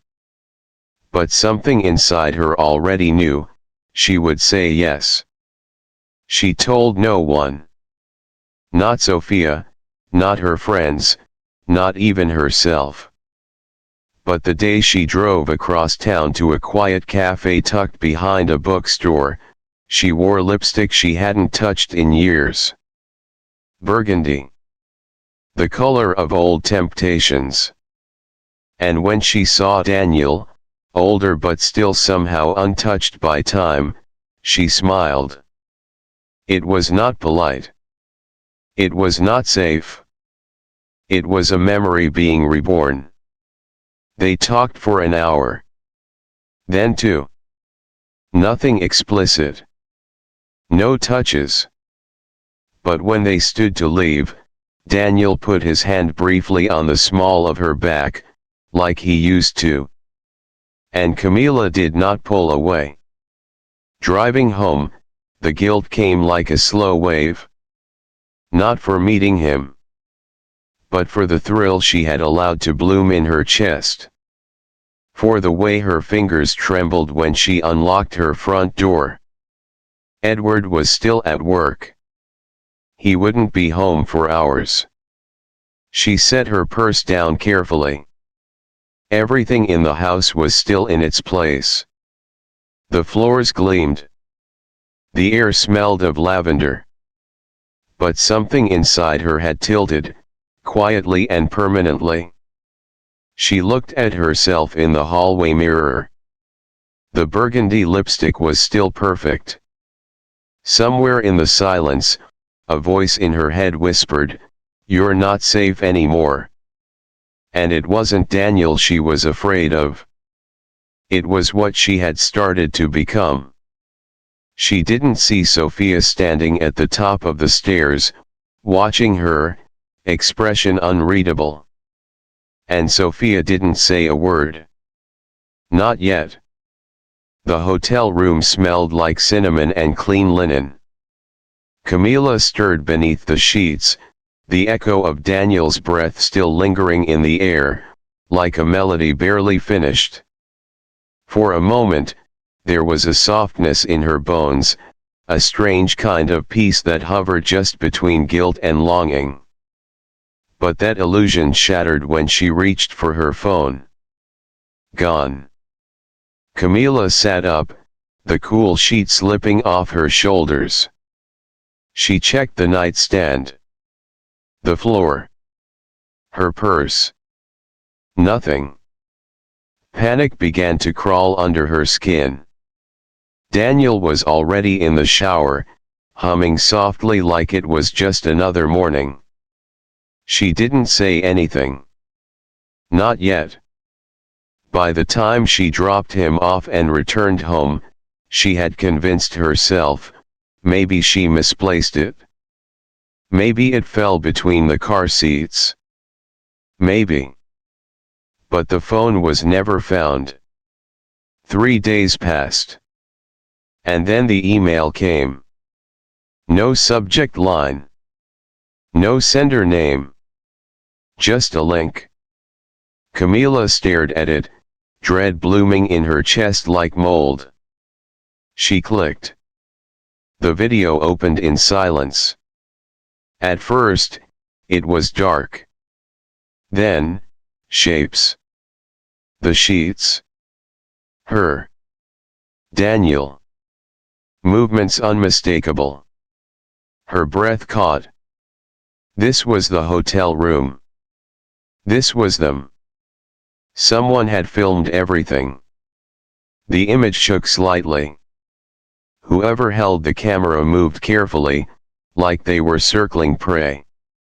Then, faintly, from behind the screen, a giggle. Small. Feminine. Familiar. Camila froze. Rewound. Listened again. That laugh. Sophia. The nausea came fast. Camila slammed her laptop shut and stumbled to the bathroom. She threw up, hands trembling, vision tunneling. It wasn't just betrayal. It was orchestration. That night, she waited until Sophia came home. Her sister walked in, humming, grocery bags in hand, as if nothing had happened. Camila stepped out of the shadows. Where is it? Sophia blinked. What? My phone. The camera. The footage. The link. For a second, there was real shock on Sophia's face. But then it melted into something else. Something cold.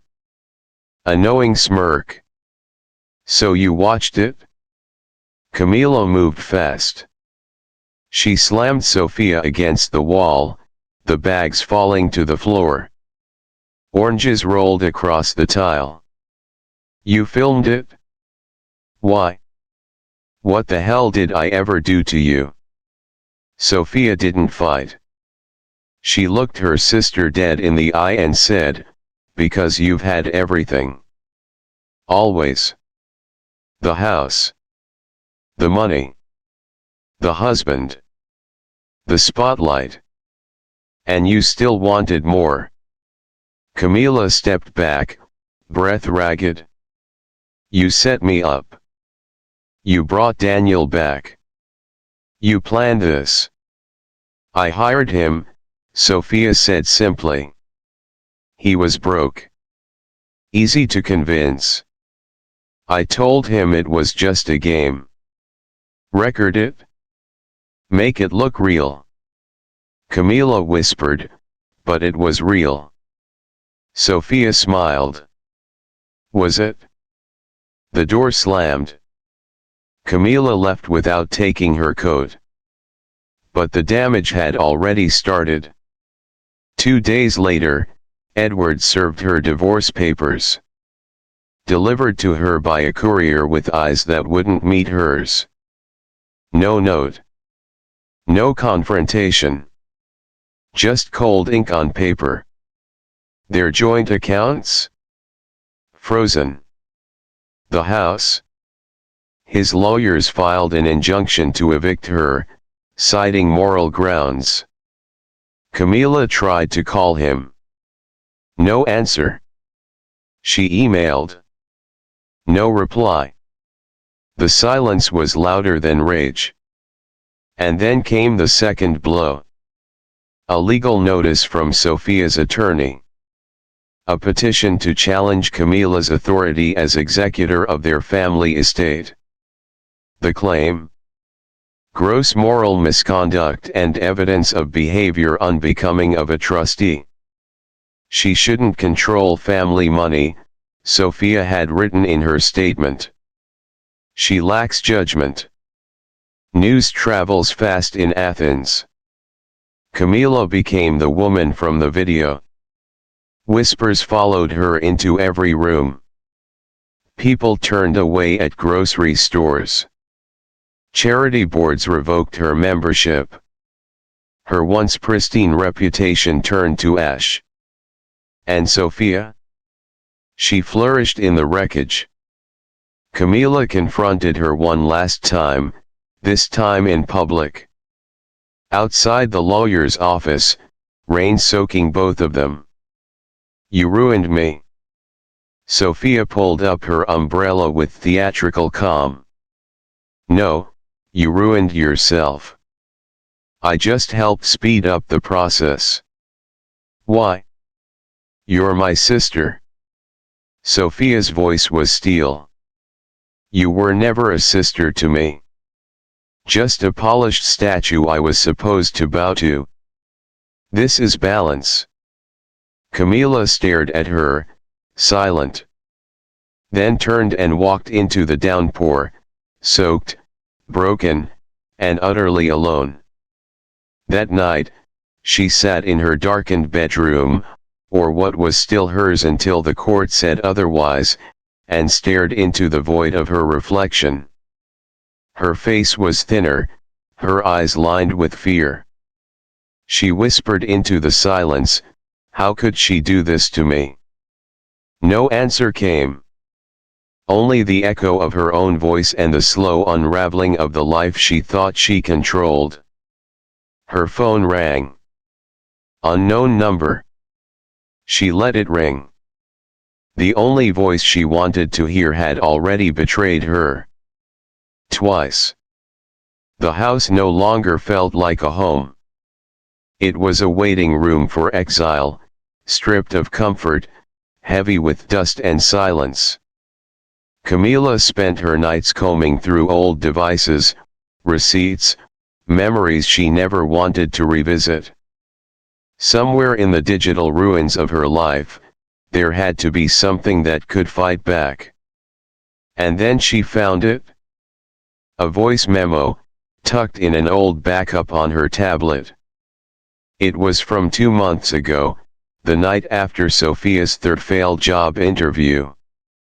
They had split a bottle of wine. Sophia had ranted, laughed too loudly, slurred her words. Camila had hit record to capture a funny quote for later. Instead, she caught this. She deserved it, Sophia had said, her voice low and thick with drink. Camila always acted like she was better.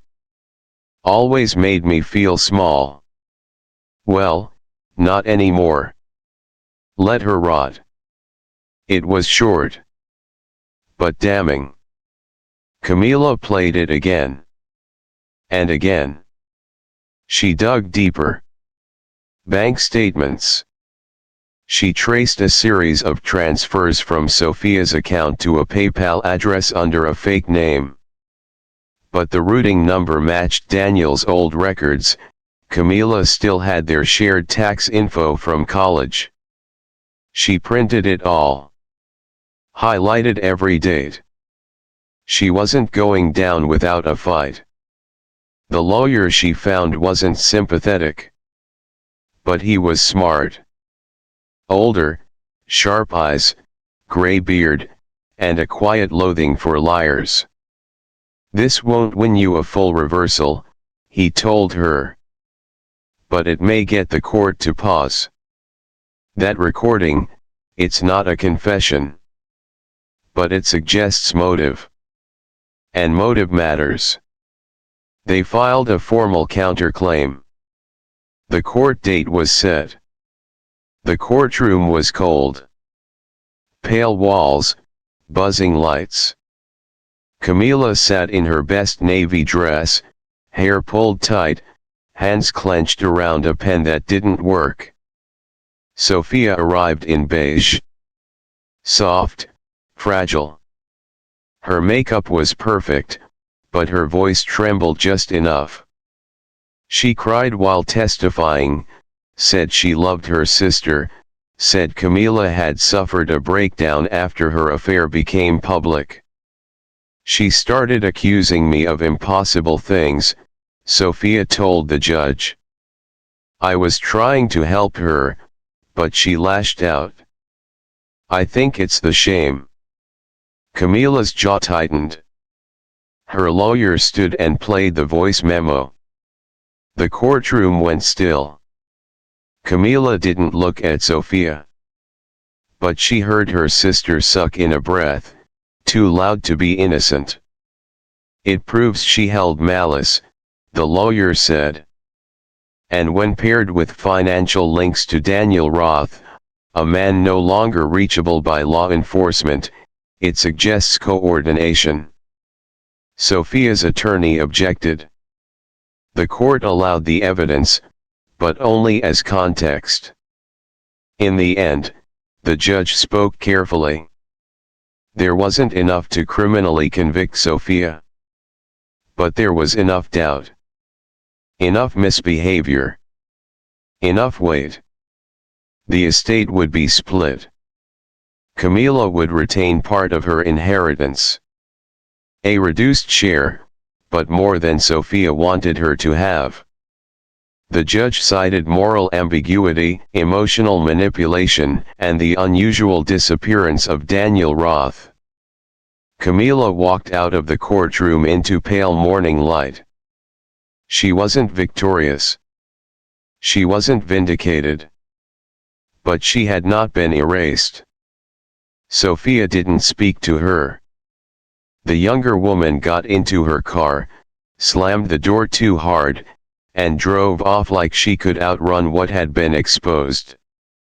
By the following month, Her social accounts vanished.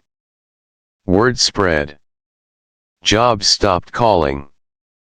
The charity boards and weekend brunch circles disappeared. Sophia became a name people whispered with embarrassment. Daniel was never found. His number disconnected. No address on record. Camila imagined he had skipped town the moment the check cleared. Camila sold what she could. Packed light. Left Athens without telling anyone. She rented a small apartment in Asheville, North Carolina.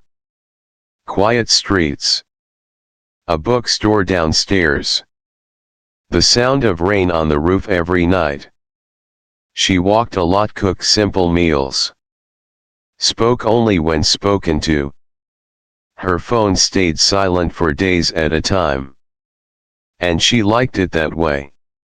One afternoon, her new neighbor knocked with a slice of peach pie.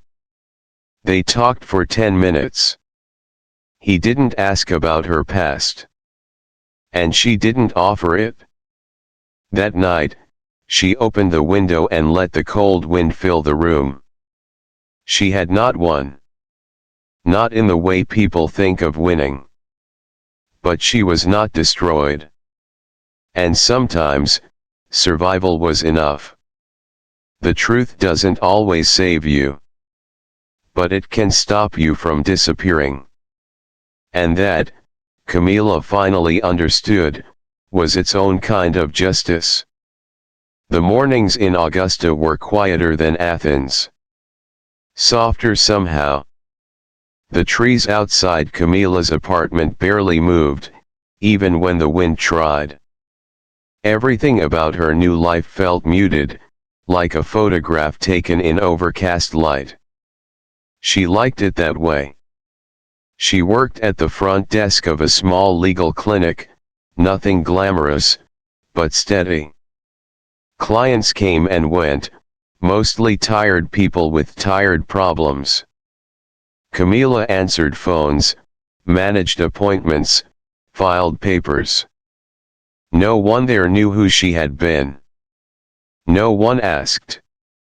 Her nameplate was simple, C. Valencia. She wore her hair in a low bun every day. She owned 4 blouses and 2 pairs of shoes. No one at the clinic cared what she looked like. They cared that she showed up on time and remembered who needed Spanish translation or who got anxious near elevators. She hadn't posted anything online in 8 months. Deleted every account. The digital Camila had disappeared just as surely as the socialite in Athens. It was better this way. No more curated smiles. No more pretending. The only place she left her voice was on a blog. Anonymous. Simple. Black text on a white screen. She called it the room next door. She wrote at night. After the dishes were done. After the lights dimmed. Posts about betrayal, yes. But not the romantic kind. That, she had decided, was almost easy to survive. It was the other kind, the kind that came from shared childhoods and whispered secrets under the blanket fort. Camila wrote about what it meant to be hurt by someone you once taught how to tie their shoes. Someone whose tears you wiped, whose nightmares you calmed. She never used names. Never pointed fingers. But the readers knew. Hundreds of them. Some messaged. Some left long comments, sharing their own stories. My sister sold my jewelry after I let her stay rent-free. My cousin used my trauma to get followers.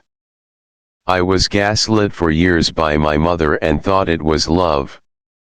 Camila read each one. Not to compare. Just to remind herself that survival wasn't rare. It was silent, shared, and often unspoken. Some days were still hard. Grocery stores triggered her, the sound of heels on tile, or someone laughing in a way that sounded just a little too familiar. Some mornings she woke up with a weight on her chest, a phantom memory that hadn't finished replaying in her dreams. But no one shouted her name anymore. No one whispered behind menus. No one sent her links to headlines she didn't want to see. Here in Augusta, she was no one. And she was free. She had a plant by her window she hadn't yet killed. She knew the names of the stray cats in the alley. The woman at the coffee shop knew her order. There was peace in the routine. And there was power in the silence. Sometimes, she imagined what Sophia might be doing. Whether she still lived in Athens. Whether she told her version of the story to anyone who would listen. Whether she had spun herself into a new narrative. It didn't matter. Not anymore. Camila never once replied to the last message Sophia sent months ago. It had said, "I didn't mean for it to go that far." Camila had stared at it. And then deleted it. Because the truth was, she didn't need to understand why anymore. One night, she sat down to write another post. A quiet one. Nothing dramatic. She titled it, "On Love and Rooms." And at the end, she typed, "I was not betrayed by a man.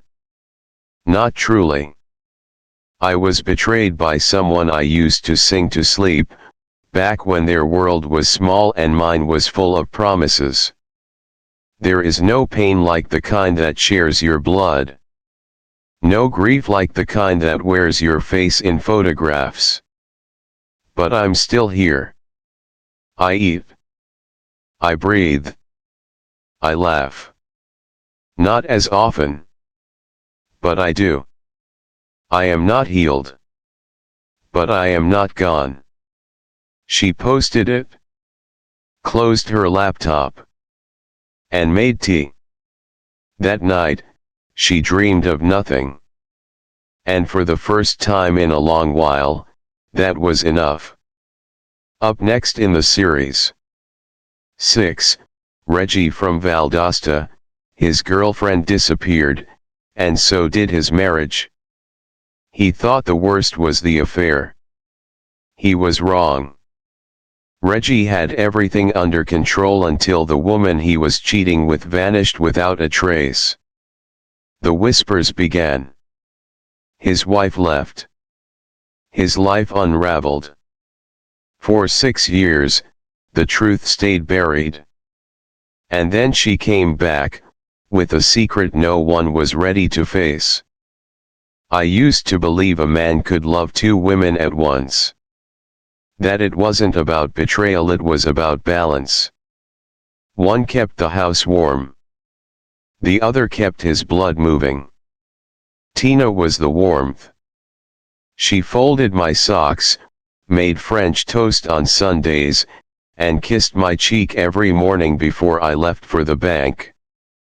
Her voice was soft, her hair always pulled back, her kindness predictable. We lived in a small house in Valdosta where the air smelled like cut grass and our neighbors waved with 2 fingers from their porches. And then there was Monica. Monica didn't wave. Monica danced. She poured whiskey with a wink and laughed from her belly. She was 10 years younger, wore eyeliner like war paint, and leaned too close when she talked. I told myself I went to her bar for the quiet, the music, the familiarity. But I kept returning for her. The affair began like most do, with denial. It was just drinks. Then just a conversation. Then just a touch. Then I was renting rooms under false names and lying about overtime. I told myself Tina didn't need to know. That it was harmless. That I was still the same man I'd always been. Until the afternoon Monica texted me. Room 208. Bring whiskey. It was a Thursday. I left the office early, told my supervisor I had a dentist appointment. Stopped at the liquor store on Elm. My hands were sweating when I reached the motel. I'd been there before, same front desk clerk, same half-broken vending machine humming in the corner. The door to room 208 was unlocked. I pushed it open slowly, expecting music, perfume, a smile. But the room was empty. Not just empty. Clean. Too clean. Bed made. No trash. No purse.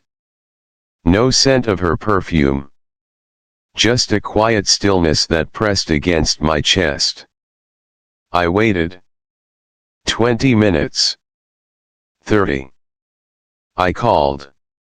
No answer. Texted. No reply. Panic didn't come like a wave. It came like a tightness in my throat. A whisper that something was wrong. I knocked on the bathroom door, checked the parking lot, nothing. I sat on the edge of the bed, the whiskey bottle unopened beside me. And that's when it hit me, Monica wasn't late. Monica was gone. The room felt like a trap. Like I'd walked into a stage already struck. I scanned the space, looking for a note, a clue, a hairpin, anything to suggest she'd been there. But there was nothing. It was as if she had never existed at all. I drove home with my hands shaking. Tina was in the kitchen, humming, making chili. She smiled when I walked in. I kissed her cheek, nodded, sat at the table. My mouth moved in conversation, but I wasn't there. I was still in room 208, staring at that made bed and the silence Monica left behind. That night, I dreamed of her face, half in shadow, half in light. She was saying something, but the words wouldn't come out. By morning, the guilt had grown teeth. I told myself she probably just left town. Got scared. Moved on. I deleted our messages. Burned the receipt for the whiskey. Told myself it was over. But the silence wouldn't leave me alone. And neither would the question, what if she didn't leave? What if she vanished? The motel manager called the cops 2 days later. Said a guest never checked out. Room 208 sat empty and paid for. Sheets still tucked. Nothing stolen. Nothing left. The cops showed up at the bar first. Monica hadn't been seen in days. Her roommate hadn't heard from her. One officer checked the CCTV. They found footage of her leaving her apartment 3 nights before. Nothing after that. Then they found her old phone. My number was in it. Saved under our bank. They showed up at my house on a Sunday morning. 2 detectives. Calm. Polite. Asked if I knew a Monica West. I froze. Said I didn't. Said the name sounded familiar. They didn't press. Just handed me a card and said to call if anything came to mind. Tina was watching from the window. Later, she asked who they were. I lied. Something about bank fraud. Her face didn't change. She nodded slowly. Said okay. Went back to washing dishes. The next night, she found the text. Room 208. Bring whiskey. She didn't yell. She didn't cry. She just walked into the bedroom, packed a bag, and left. I didn't stop her. I didn't know how. The investigation escalated. I was questioned formally the following week. I admitted to the affair. Told them about the motel. The bottle of whiskey. The empty room. They asked if I killed her. I said no. They asked if I knew where she went. I said no. They didn't believe me. They searched my car, my house, my laptop, took my phone. Nothing. Monica had vanished, and I was the only one with a reason to make her disappear. I tried to go back to work. Pretend it was all noise. But the whispers followed me. Someone made a fake Reddit thread, Valdosta banker kills girlfriend, hides body. Clients cancelled. Friends stopped answering. Even Blue, my dog, looked at me different. Eventually, the police let me go. Not enough evidence. No body. No sign of foul play. No timeline that held up. But in Valdosta, evidence didn't matter. The story had already been written. I was the man who cheated and killed his mistress. I was the reason she was gone. I started walking the neighborhood at night. Couldn't sleep. Couldn't sit still. People closed blinds when I passed. Tina filed for divorce without a word. I signed the papers alone. Months turned into years. Monica's name became legend. High school kids dared each other to break into room 208. Podcasts did unsolved episodes. No one asked how I was. I became the ghost of a scandal. The worst part? I began to wonder if maybe they were right. If maybe I had driven her away so far, she'd never come back. And maybe that was murder too. It was a Tuesday when she walked into the sheriff's office, 6 years after she vanished. The deputy on duty almost didn't recognize her. Gaunt face, sunken cheeks, hair pulled into a lifeless ponytail. But it wasn't Monica's face that caught his attention, it was the little girl holding her hand. She looked 6. Maybe 7. Same almond eyes. Same dimple in the left cheek. She looked like me. The story unraveled fast. Monica had heard me once, late at night, whispering to myself that I'd never leave Tina. That I couldn't. That I didn't want to blow up my life. Monica left the next morning. No note. No warning. Just disappeared. She traveled under a fake name. Took cash jobs. Slept in borrowed rooms. Moved from town to town, Florida, Mississippi, Alabama. She had the baby in a clinic under a different identity. She said she was scared. That if she stayed, she'd make me choose. And she already knew the answer. But when the child got sick, really sick, she had no choice but to come back. The hospital wouldn't take her without insurance. The fake name didn't work anymore. So she walked into that office and told the truth. And just like that, I was no longer a suspect. The police released a statement, no foul play. Monica West found alive and well. But in Valdosta, the story had already hardened. People didn't rejoice. They didn't apologize. They moved on to the next rumor. Tina didn't call. Didn't write. The divorce had long been final. The house was sold. Blue was gone.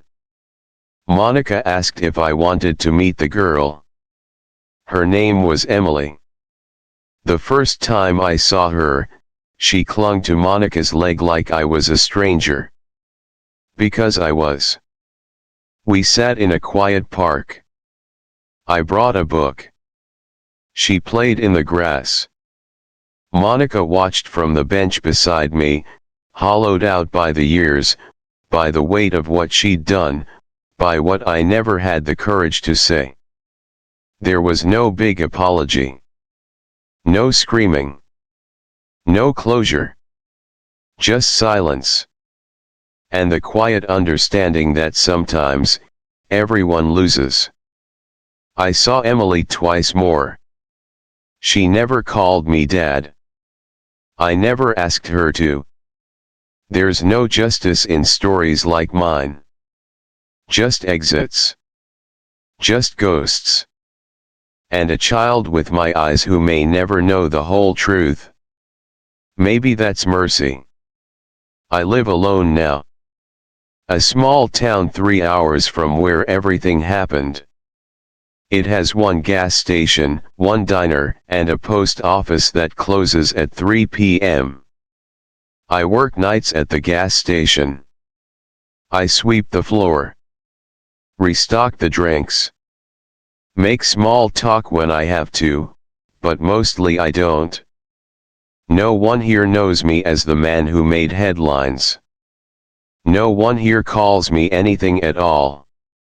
They stopped saying I killed her. But they never started saying I didn't. There's a difference between being cleared and being forgiven.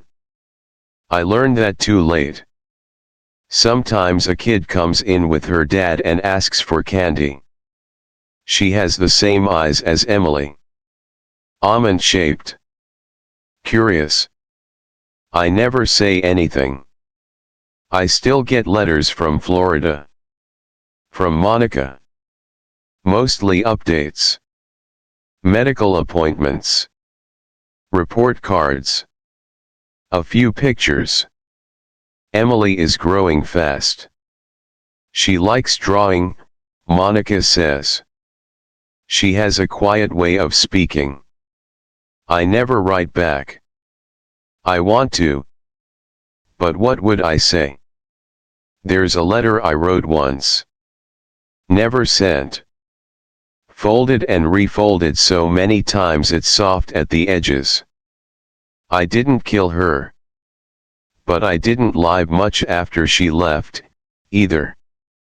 Some nights, I read it out loud, just to hear my own voice. To remember what it sounds like. No one in town asks why I never go out. No one in town remembers my birthday. And that's okay. Some stories don't need an audience. They just need to end. So here's mine. A man fell in love. A woman disappeared. And when she came back, she wasn't the same. Neither was he.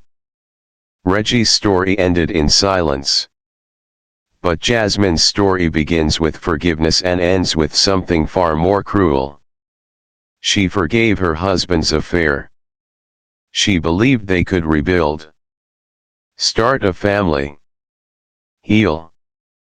But what she didn't know was that he'd already made sure she never could.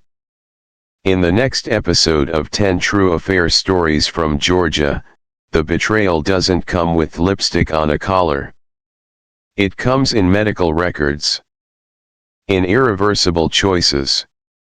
And in the quiet horror of realizing someone planned your heartbreak long before you ever found the courage to forgive them. Next, Jasmine from Columbus, She forgave his affair, but not what he did next. I forgave him. That's how this story begins. Not with the affair.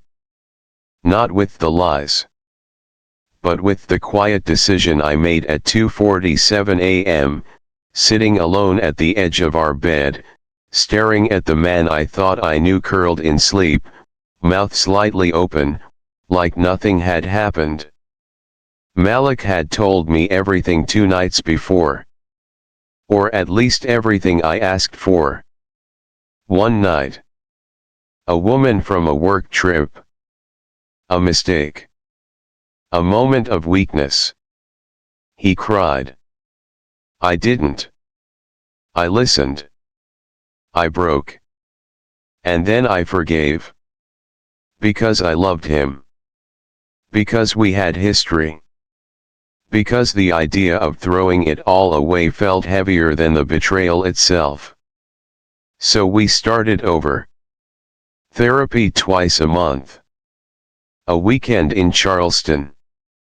A new couch we picked out together like it was a symbol of some fresh chapter. We even started talking about trying for a baby. Something we'd put off for years, always waiting for the right time. That right time had finally come. Or so I thought. I made Pinterest boards. Started taking prenatal vitamins. Cut out caffeine. Malik smiled through it all, supportive, calm, saying all the right things. I should have seen the way he never touched the baby books. I should have noticed how he always changed the subject when I mentioned names. But I was too busy patching holes. I was trying so hard to rebuild us that I didn't notice the foundation was gone. Every morning, I woke up before him. Made his coffee. Kissed his cheek. And reminded myself that love was work, and I was willing. But deep down, I was tired. Not from the effort but from the silence. The kind that settles into your bones. The kind that whispers, something is still missing. Still, I kept going. I tracked my cycle. Downloaded apps. Let my body become a schedule, a plan, a mission. I told myself this child would be the proof that we survived. Malik never resisted. He went along with the idea of it. The hope of it. But never once did he lead. And yet I didn't stop. Because love is supposed to be enough. Because I thought if I gave him everything, time, forgiveness, devotion, he'd finally meet me halfway. But marriage, I've learned, isn't a road you walk together. It's a bridge you both have to build. And I was building mine alone. The day everything broke wasn't dramatic. No shouting. No slamming doors. Just a moment. A test result. Another negative. And something in me whispered he's not trying. That's when I booked the appointment. And that's when I started to learn that loving someone doesn't mean you're safe from what they keep in the dark. The doctor was kind. She spoke gently, like someone tiptoeing through broken glass. After 6 months of negative tests, I'd made the appointment alone. Malik said we didn't need it. That stress was the real problem. That these things take time. But time, I was learning, was not always your friend. The tests came back normal. My blood. My hormone levels. Everything aligned. Except reality. So she suggested we test him next. I told her he was reluctant. She raised an eyebrow. Just a fraction. But enough. And that's when I asked the question I didn't know I was holding. Do you have access to his file? She hesitated, then nodded slowly. I was still listed as his emergency contact. Still on the shared insurance. She stepped out. 10 minutes passed. Then 15. When she returned, her face said everything. Jasmine, he had a vasectomy. I blinked. 2 years ago, she added, quietly. 2 years. Right after the affair. Right after therapy. Right after I forgave him and believed we were rebuilding. My hands went numb. My mouth opened, then closed. I couldn't form a sentence. Couldn't scream. Couldn't cry. Just sat there, breathing in betrayal. He had taken away the one future I was clinging to. Quietly. Surgically. Without my consent. I drove home on autopilot. Walked into the kitchen. Saw the calendar on the fridge, the days I'd marked with stars. Ovulation. Hope. Lies. When he came home, I didn't wait. I know, I said. He didn't ask what. Just looked at me. And sat down. I didn't want to bring a child into something broken, he said. Not an apology. Not even regret. Just, logic. Cold and perfect and cruel. You let me try, I whispered. He nodded. I didn't want to hurt you again. My laugh came out cracked. It wasn't funny. It was hollow. Like the womb he made sure would never hold our child. I packed a bag that night. Left the next morning. No note. No fight. People said we grew apart. That I was obsessed. That Malik tried, but I was too focused on motherhood. They didn't know. No one knew. Because betrayal like that doesn't leave bruises. It leaves silence. And the kind of grief no one writes sympathy cards for. I moved in with my cousin the next day. A small apartment above a nail salon. 2 rooms, 1 window, no Malik. I blocked his number. Deleted our photos. Scrubbed the memory of our would-be nursery off the walls of my mind.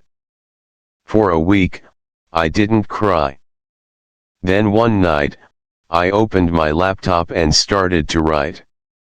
I didn't name names. I didn't vent. I told a story. One woman's story. About love. Betrayal. And the invisible scars no one warns you about. I called the blog Loving After Lying. I posted it at 2:14 a.m. and closed the laptop, thinking nothing of it. By morning, there were 30 comments. Then 300. By the end of the week, thousands. Messages from women across the country. He did the same to me. I thought I was the only one. Thank you for saying what I couldn't. A support group reached out. Asked if I'd speak on Zoom. I said yes before I could think too much. My voice shook. My hands trembled. But when I finished, the screen lit up with claps. Women nodded. Cried. Typed things like "You're the voice I didn't know I needed." Malik called once. I didn't answer. He called again a week later. Left a voicemail. Said he understood if I never wanted to see him, but he hoped I was okay. I deleted it. Some ghosts don't deserve a haunting. I wasn't looking for revenge. I wasn't out to ruin him. I was just trying to live again without shame. 1 month later, I walked into an adoption agency. I told them I was ready. Not ready to forget. Not ready to love someone the same way. Just ready to build something no one could take from me. The folder they handed me had a girl's name. 4 years old. Smiling with cautious eyes. The kind of smile that had seen too much, but still dared to hope. I sat with that folder for hours. Held it like it might shatter if I moved too fast.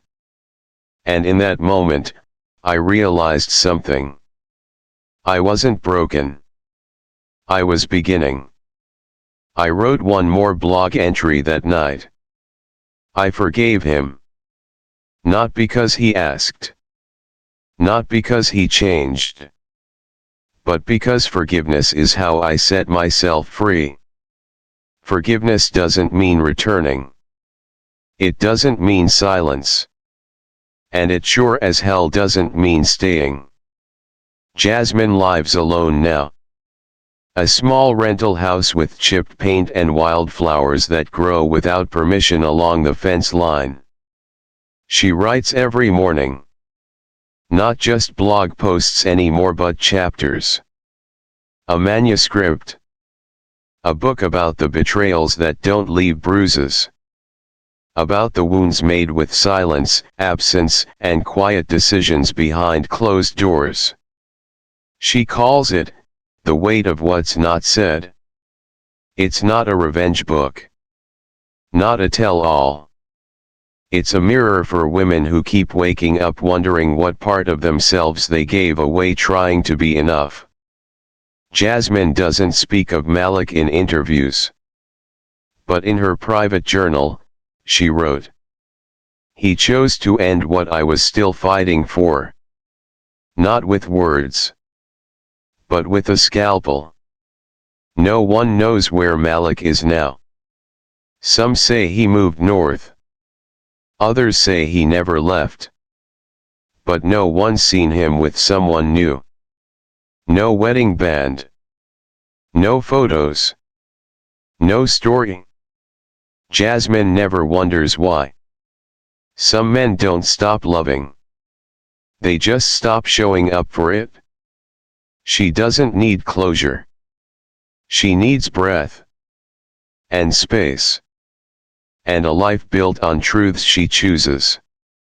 The little girl in the photo, the one with hesitant eyes, is in her yard now. Laughing.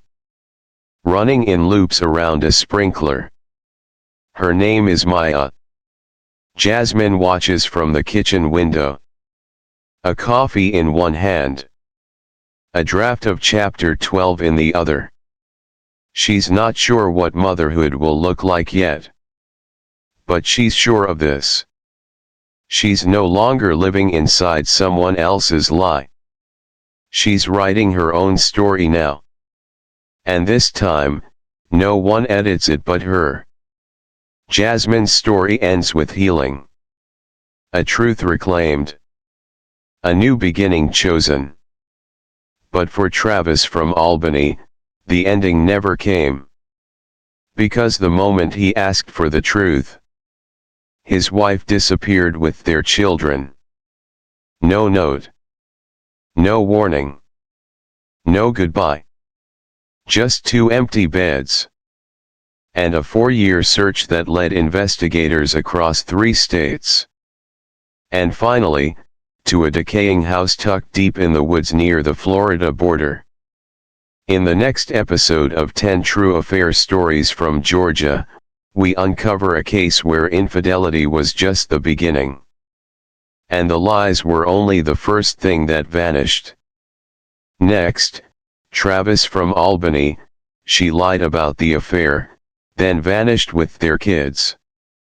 She always packed the kids' lunches the night before. Little notes inside, "Be kind today. You're brave. I love you. Caleb liked peanut butter, Lila liked turkey, and Elena always remembered which day was which. From the outside, we were perfect.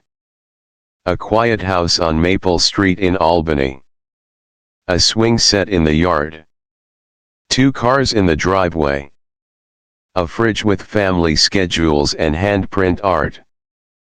I worked long hours as a field tech. Got home dusty, tired. But I was there. Every dinner. Every weekend game. Every bedtime story. Elena was a 2nd grade teacher. The type that baked cookies for her students and volunteered to organize holiday shows. Smart. Composed. A smile like reassurance. She had this way of making people feel safe. Even me. I used to think nothing could fracture us. We didn't fight much. Didn't yell.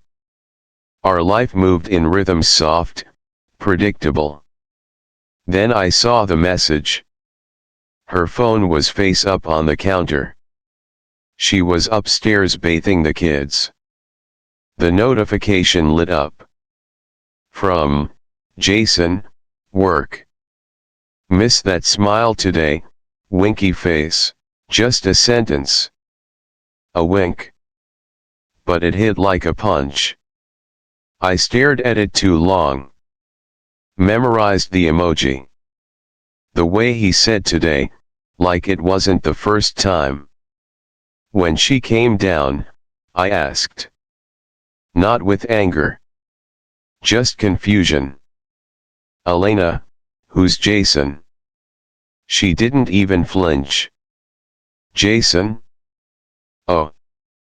He's from school. It's nothing. That message dash. She laughed. Oh my God, Travis. It was a joke. You're seriously getting upset over an emoji. I'm just asking. She rolled her eyes. You're being ridiculous. Don't be one of those husbands who tracks everything. That's not us. I nodded. Let it drop. But something had changed. The next day, her phone had a passcode. The night stretched later. She was tired all the time. No more notes in the lunch boxes. No more kisses goodbye. Just silence where warmth used to live. I told myself not to spiral. That people get busy. That marriages ebb and flow. That Elena, the woman I built this life with, wouldn't lie. But the silence grew. She started showering before bed instead of in the morning. She left her phone in her purse. She smiled less. Looked away more. One night, I woke up at 2 a.m. and she wasn't beside me. Found her in the kitchen, lights off, scrolling. She said she couldn't sleep. I didn't ask what she was looking at. I didn't want the answer. I became the detective I never wanted to be. Watching, waiting, guessing. I wasn't proud. But something in me refused to believe everything was fine. I checked the calendar. She had 2 staff training weekends coming up. 2 nights in Atlanta. Not unusual, but now they felt loaded. I searched her drawers one night when she took the kids to the park. Found nothing. Felt ashamed. The guilt twisted into silence. I stopped asking. She stopped explaining. The days went on like a slow unraveling. Smiles became short.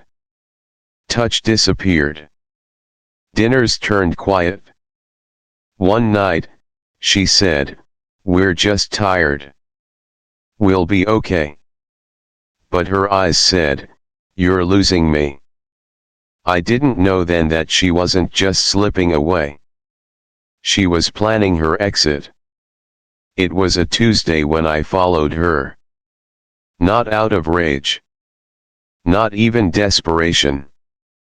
Just silence. She said she was heading to a curriculum planning meeting across town. I waited 10 minutes, then got in the car. She didn't go to the district office. She drove west, past the highway, into a residential neighborhood I'd never seen before. Parked in front of a 2-story rental with a blue mailbox. She didn't knock. She used a key. I sat there for an hour. Then drove home. Didn't say a word when she walked through the door 3 hours later. That night, after the kids fell asleep, I asked her one question. "Is there something you haven't told me?" She looked at me, almost bored. "If you think something happened, then it did." I wanted her to lie better. I wanted her to beg. Instead, she stood. Poured herself tea. Walked away. 2 days later, they were gone. I came home to an empty house. Their clothes missing. Toothbrushes gone. Photo frames stripped from the hallway. No note. No custody filing. Just silence so loud I thought it might kill me. I called Elena's phone. Disconnected. Called her sister. "She's probably just overwhelmed," she said. I filed a missing persons report that night. The officer nodded, took the details. Said it was probably temporary. "She's the mother," he reminded me. "She can leave." I kept my cool. But my heart was chaos. I called everyone. Her parents. Her co-workers. Her best friend from college. No one had seen her. Days passed. Then weeks. The detective assigned to the case stopped returning calls. Said there was no evidence of foul play. I hired a private investigator. She found a gas receipt in Tallahassee. Nothing else. A local news station ran a segment, "Father Seeks Missing Family." I became a face. A story. A cautionary tale. And still, nothing. Some people believed me. Most didn't. Rumors started. That I was controlling. That I pushed her away. That maybe I had something to hide. The worst part wasn't the doubt. It was the slow decay of memory. The sound of my daughter's laugh growing faint. The way my son said goodnight, "Dad," like it meant something. I stopped sleeping. Started pacing. I went to the park alone and sat on their favorite bench. I whispered their names to the wind. And I wondered. Was it because I asked too many questions? Or because I didn't ask soon enough? 4 years passed. No new leads. No sightings. No updates. Just time stretching, silent, cruel. Until one August morning, I got a call. A property caretaker in northern Florida had reported a strange smell coming from a rundown cabin near the state border. The structure had been abandoned for years until recently. Inside, they found mattresses on the floor. Empty food cans. Crayon drawings taped to the wall. A worn-out teddy bear. And in the top drawer of a broken dresser, a photograph. Elena. Caleb. Lila. Taken weeks ago. She was alive. They all were. They picked her up in a grocery store parking lot 2 towns away. She was using a different name. Fake license. Cash-only lifestyle. When questioned, she didn't resist. Didn't cry. Just asked, "Are they okay?" The kids were found in a rented trailer. Safe. Quiet. A bit thin. But healthy. When I got the call, I drove 6 hours without stopping. My hands shook the whole way. I didn't know what to expect. They let me see them at the Family Services Center. Caleb sat stiff on a couch. Lila clutched a stuffed rabbit. When I walked in, they didn't run to me. They stared. Lila whispered something to her brother. Caleb said, "That's him." "Not Dad. Just him." I broke inside. The counselor said it would take time. That they had questions. Confusion. That Elena told them stories. I didn't ask what kind. A court hearing followed. Elena was charged with custodial interference, identity fraud, and unlawful relocation of minors. Her attorney claimed mental health issues. Fear. Isolation. The judge granted me supervised visits. Caleb barely spoke. Lila drew pictures and gave them to the counselor. None of them had me in them. I brought board games. Books. They're old stuffed animals I had kept. Little by little, cracks opened. One day, Lila sat beside me and asked, "Did you miss us?" I couldn't speak. I nodded. She nodded back. That was enough. 3 months later, I got joint custody. Elena was sentenced. A reduced term, but still time. I drove the kids to school. Learned their routines. Their favorite snacks. Their new fears. But they still didn't call me Dad. They called me Travis. And I never corrected them. Because I knew the damage wasn't something I could fix with bedtime stories. I had them back. But not the way they were. And maybe never again the way they were. The court order says I get them on weekends and alternate holidays. So I show up. Every time. Early. I take them to the park. To school concerts. I cook their favorite meals, even when they don't eat much. I help with homework they don't want help with. Some nights they stay over, Lila still clutching that rabbit. Caleb barely looks up from his phone. But they're here. And I've learned not to ask for more. We exist in a new rhythm. Half sentences. Shared silence. Mutual hesitance. I don't talk about the past. I let them come to me, inch by inch. And when they do, when Caleb asks for advice on a school project, or Lila curls up beside me during a movie, I hold onto it. Quietly. Gratefully. Elena served her sentence. She didn't reach out. I didn't expect her to. Sometimes I wonder if she ever tells her side of the story. If, somewhere, there's a version where I'm the villain. The mistake. The reason she ran. But I don't chase those thoughts.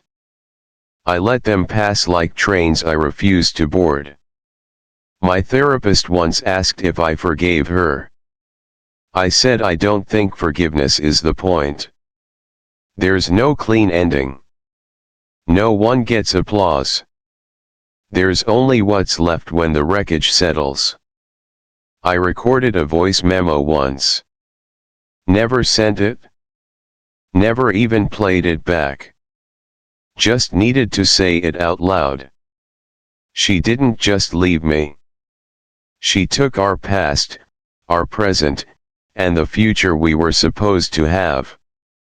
That memo sits on my phone. Untitled. Sometimes I think about deleting it. But then I remember it's the truest thing I've ever said. This isn't a tragedy with a climax. Or a happy ending. It's a long hallway. Quiet. Half lit. And me still walking. Still here. Travis's family was taken in silence. But for Melanie, the destruction came in flames. She thought her husband's betrayal ended with an affair. But when she confronted him, he did the unthinkable. He set their house on fire. To erase his tracks. To bury the truth. To silence her forever. But what he didn't know was that a single voice recorder, buried beneath the ashes, survived. And inside it, a story so damning, it would do what the fire failed to do: bring everything to light. In the next episode of 10 True Affair Stories from Georgia, betrayal turns to arson, and justice rises from ash. Next, Melanie from Gainesville, he burned their house down to hide the truth. He thought I didn't know. That's what still gets me. Craig believed his quiet lies would dissolve into the space between us, that if he stayed calm long enough, I would stay silent forever. And for a while, I did. My name is Melanie Fletcher. I'm 36, and I work in a library on the east side of Gainesville. I spend my days cataloging things other people forget. Out-of-print books. Newspaper clippings. Marginalia. I have a soft voice. People say I'm quiet. Thoughtful. The kind who never causes trouble. Craig is the opposite.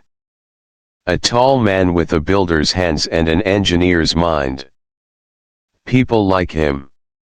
He knows how to keep eye contact just long enough. He's patient, persuasive, and always just a little condescending.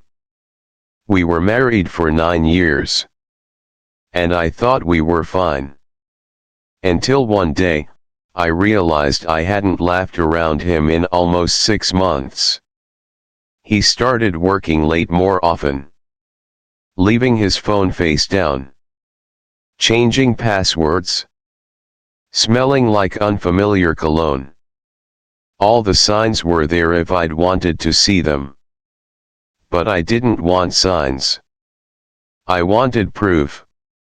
So I began to record. It started innocently. I was reorganizing the kitchen drawers and found the old digital recorder we used when practicing speeches for his presentations. I kept it in my purse. Turned it on every few days when we were alone. Just to hear how he sounded when he said, "Nothing's wrong." At first, I listened out of fear. Then I started listening for patterns. He had tells. Little ones.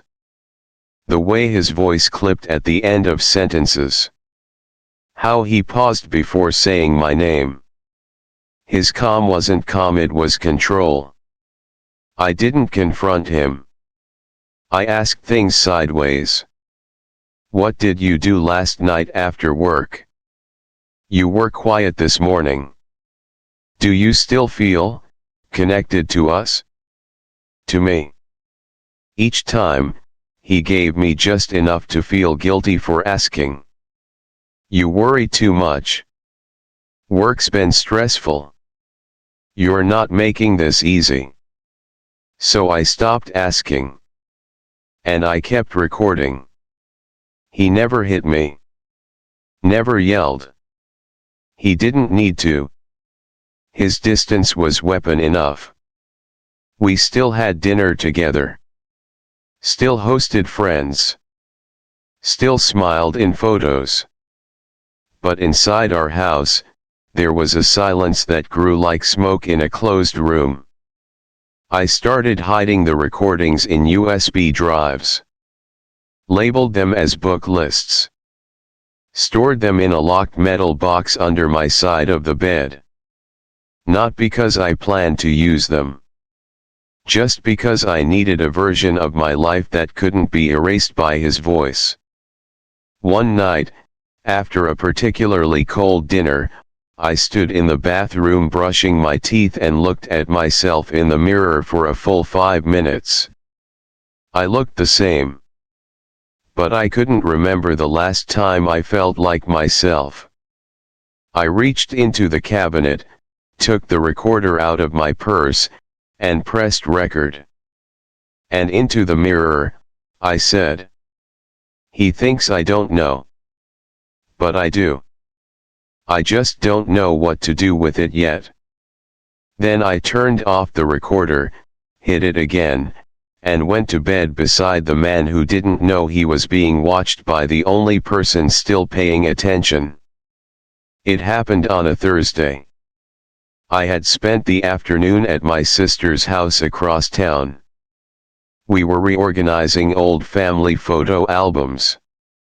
Laughing in that easy way only siblings can. It was the first time in weeks I hadn't thought about Craig. Driving home just after sunset, I turned onto our street and saw the sky glowing orange. At first, I thought it was the neighbor's porch light. Then I saw the smoke. Thick, dark, rising in heavy spirals. My house was on fire.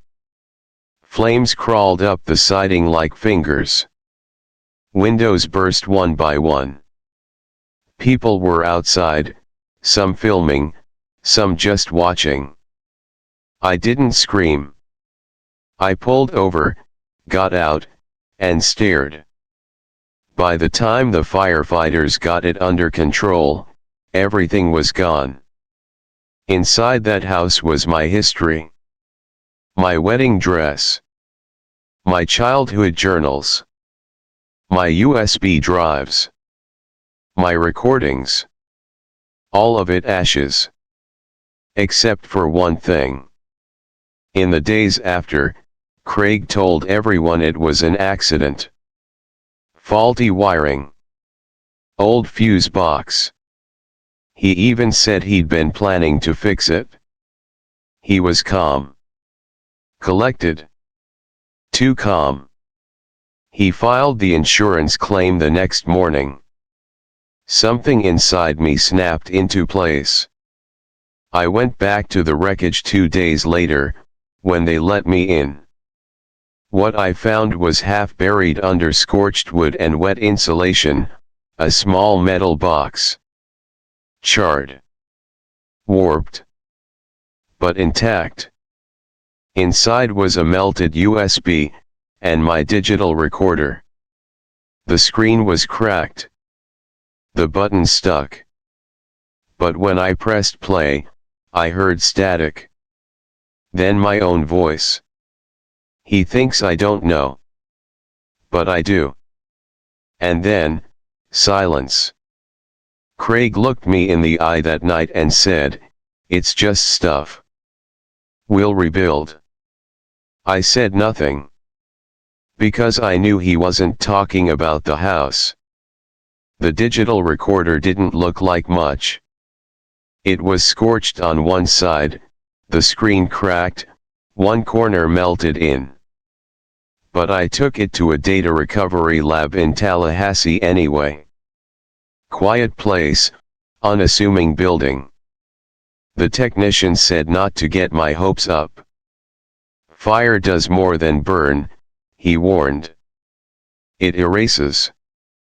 But 3 days later, he called. "There's something here," he said. "You need to hear it." I sat in a dim room, the recorder wired to a playback console. The technician pressed a few keys. Static. Then, Craig's voice. Unmistakable. "Gotta do it tonight. Timing matters. She's out at her sister's till 9. Gasoline's in the shed." A pause. Shuffling sounds. Then, "If she finds out, everything collapses." Then the sound of a match striking. Nothing else. I didn't cry. I didn't speak. I copied the file onto a USB. I thanked the technician. And I drove straight to the police station. The detective who originally handled the file was skeptical. Until he heard the clip. Then everything changed. Craig was arrested that evening just as he was withdrawing a final transfer from the insurance settlement. Arson. Insurance fraud. Attempted destruction of evidence. They called it one of the cleanest digital testimonies they'd ever received. I testified before the grand jury. They played the clip. I said nothing more than I had to. Truth needs fewer words. Craig didn't look at me in court. He pled not guilty. Claimed the recording was edited. But the timestamps, the background sounds, it was airtight. The trial date was set. The media got wind of it. I stayed out of sight. But I wrote a blog at first. Just a few paragraphs. Then longer posts. People read. People responded. Women wrote me their own stories. A producer reached out. Asked if I'd ever thought of telling the full thing, in my own voice. And that's how Ashes of Us was born. A podcast not about fire but about what stays behind. Not just about Craig. But about silence, and what it costs. In the first episode, I played the recording. Craig's voice. That match. And then mine. He thinks I don't know. But I do. I didn't have to say more. Because the fire had already spoken for me. The apartment is small. 1 bedroom. A desk near the window. A second-hand couch. Quiet neighbors who don't ask questions. The kind of place where you can disappear without vanishing. It suits me. Most of my days now are spent writing. Reading emails. Editing audio. Listening to the silence between people's sentences. The podcast grew faster than I expected. Not viral. But real. Steady. Women from all over the country started sending in their own recordings. Stories of gaslighting, erasure, betrayal without bruises. Some were shaky. Some were raw. All of them honest. That was the point. Ashes of Us isn't about revenge. It's about naming what people tried to burn. Craig was sentenced to 12 years. No appeal. No outburst. He didn't even speak at the sentencing. He just looked down. The prosecutor asked if I wanted to make a victim impact statement. I declined. My words had already been recorded. And played. He didn't need more from me. And I didn't owe him anything. Sometimes people ask if I still think about him. If I hate him. If I'd ever speak to him again.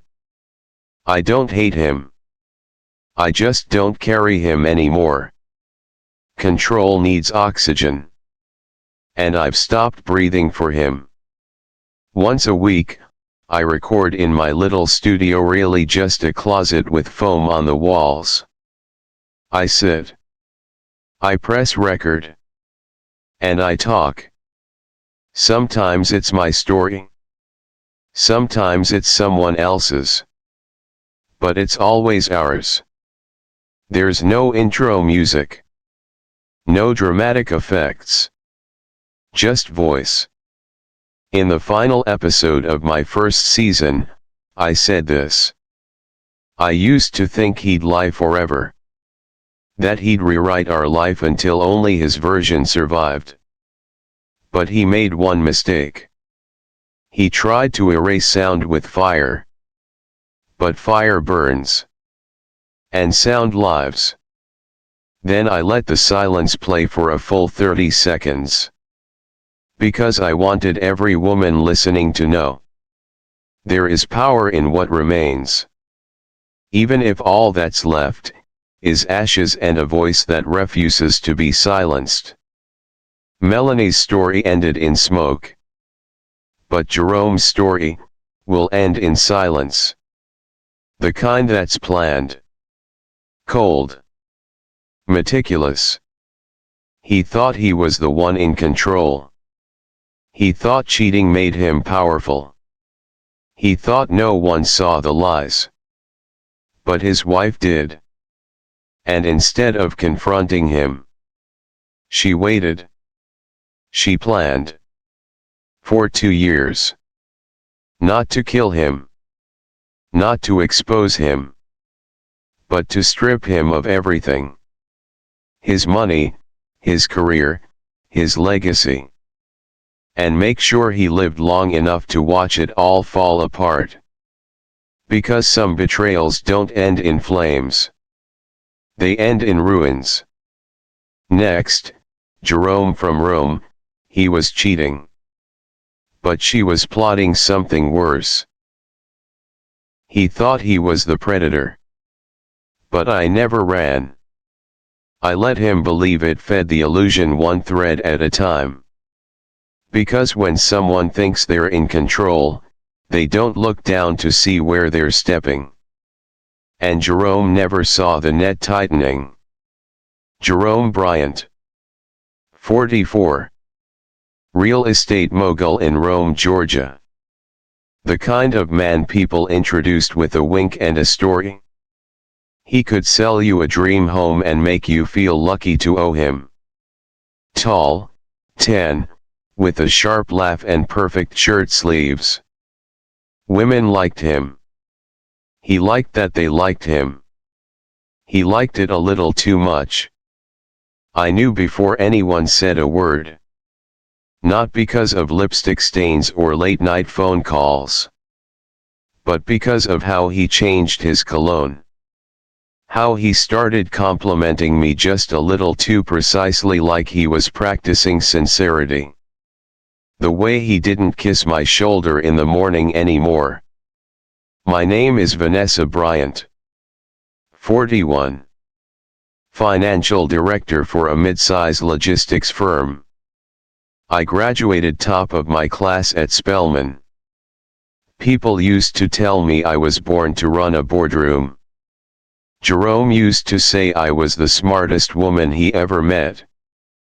Then he started forgetting I was smart. I didn't confront him. That would have been too easy. Instead, I listened. I watched. And I began to take notes. 12 years of marriage teaches you more than love ever could. It teaches you patterns. Habits. Which drawers he hides his receipts in. Which passwords he reuses. What nights he's truly working late, and what nights he's just pretending. At first, it was just one woman. Maya. 28. Paralegal.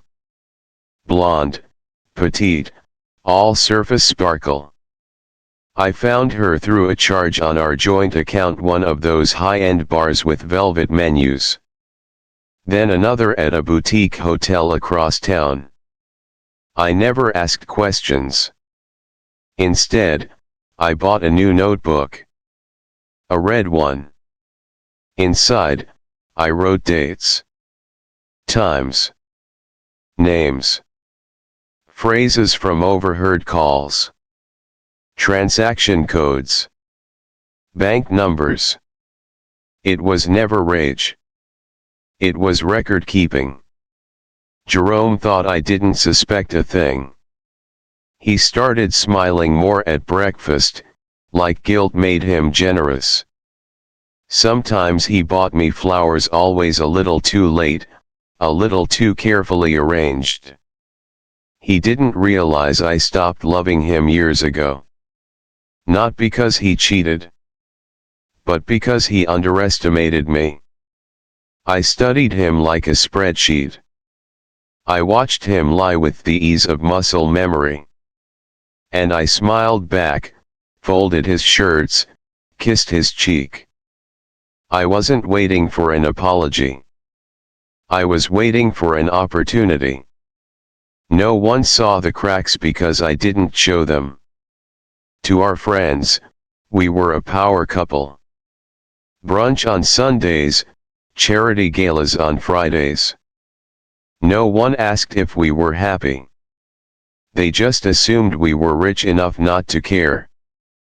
But wealth is nothing when it's built on secrets. And I was keeping my own. I made copies of everything, every email, every text, every withdrawal. I hired a forensic accountant quietly, through a friend. I learned the language of financial leverage the same way I learned love, carefully, thoroughly, with the intent to never forget. Jerome, meanwhile, kept walking deeper into the forest, blindfolded by his ego. And I just kept setting the traps. I knew one day he'd step in the wrong place. I just had to be ready when he did. He was obsessed with Maya. I knew it the moment he stopped pretending to hide her. She was young and ambitious in that reckless, hungry way. A paralegal in a mid-sized law firm with enough charm to make him feel dangerous again. When he told me about a last-minute work trip near Atlanta, an area Maya just happened to live in, I didn't flinch. In fact, I encouraged it. You've been working so hard, babe. Get some air. Clear your head. He kissed my cheek. I didn't move. For 2 years, I documented everything. I accessed his secret accounts using the answers to his own security questions, his mother's maiden name, our first dog, his high school mascot. I listened to voicemails he thought he deleted.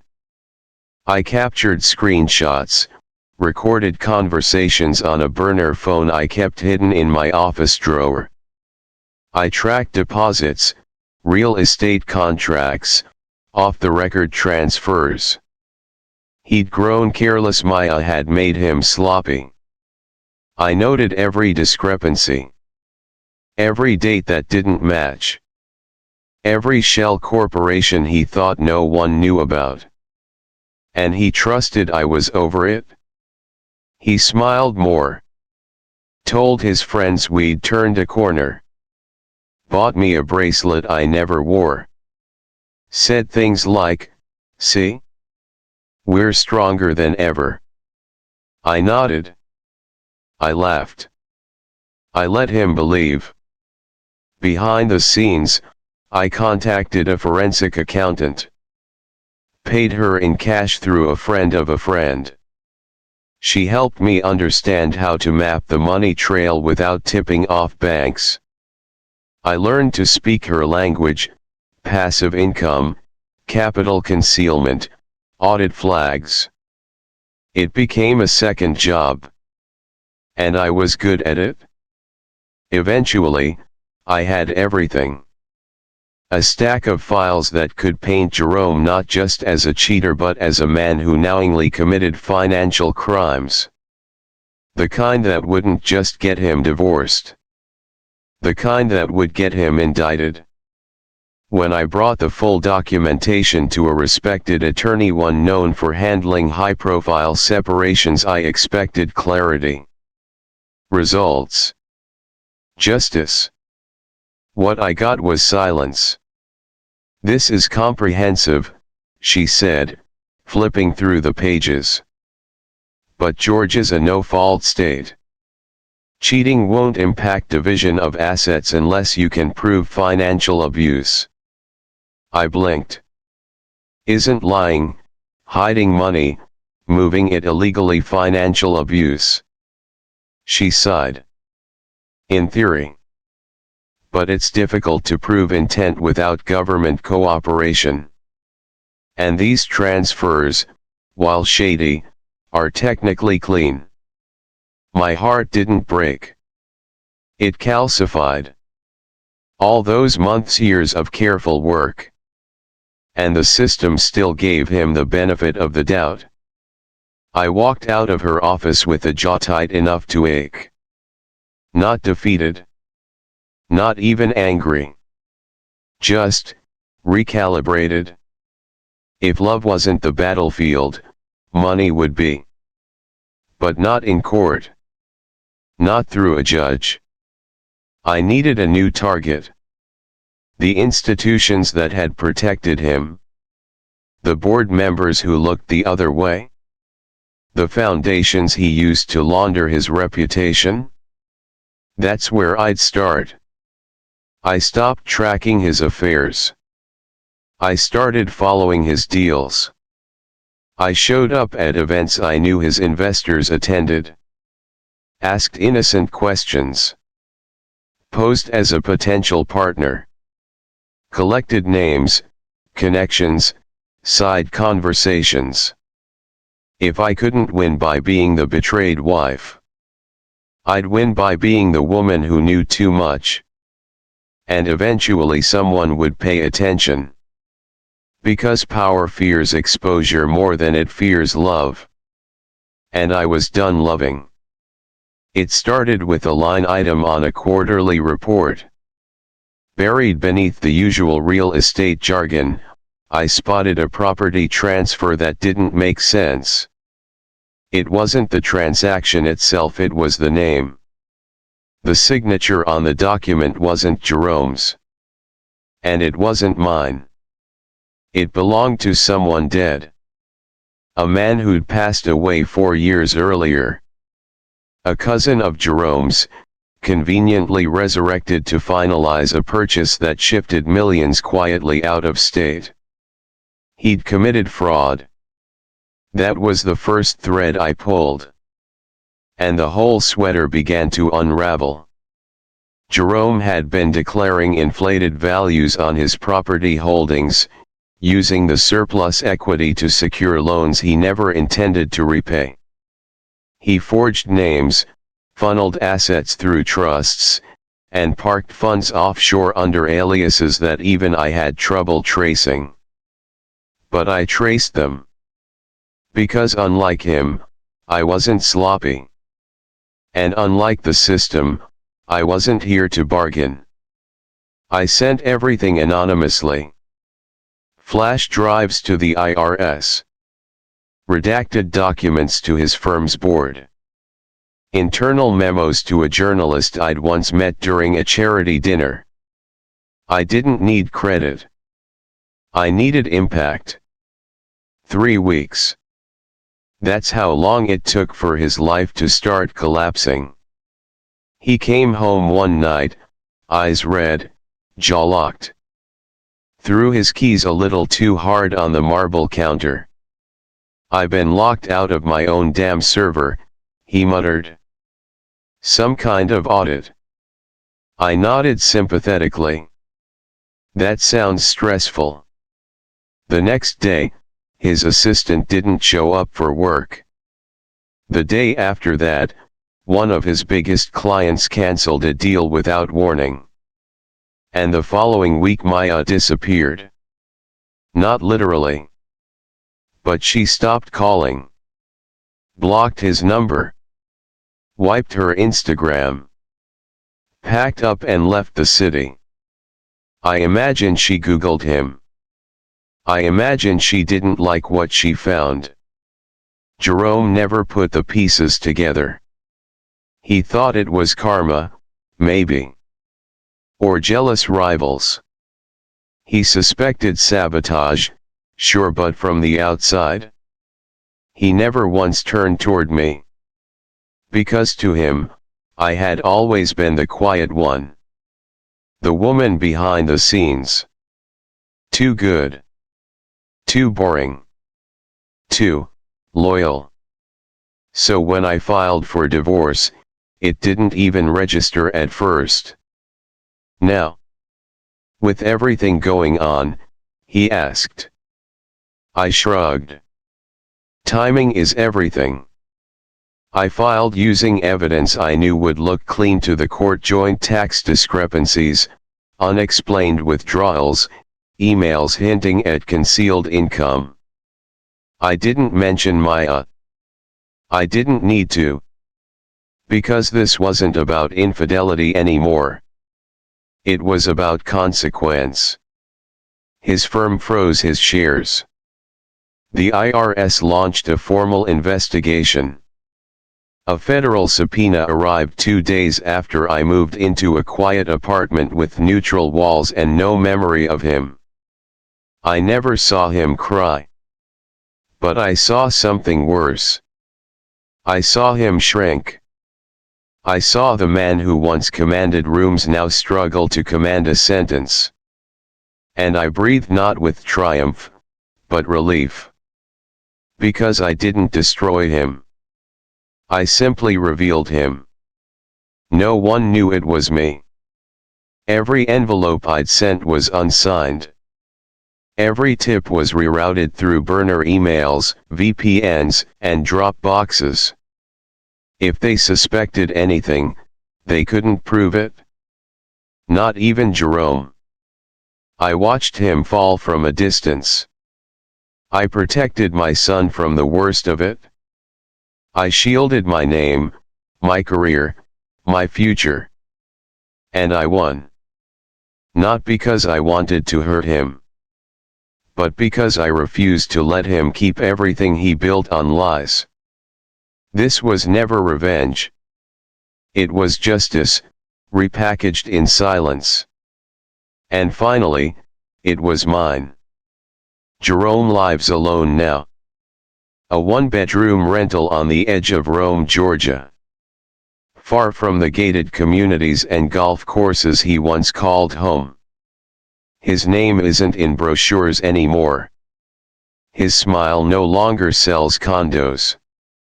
He walks into grocery stores without anyone greeting him. Without anyone looking up. The man who once stood on stages, who gave interviews and cut ribbons, is now a shadow of himself, recognizable only by the silence that follows his name. And that silence. It's louder than applause ever was. I see him sometimes, from a distance. He doesn't know. We don't speak. There's nothing left to say.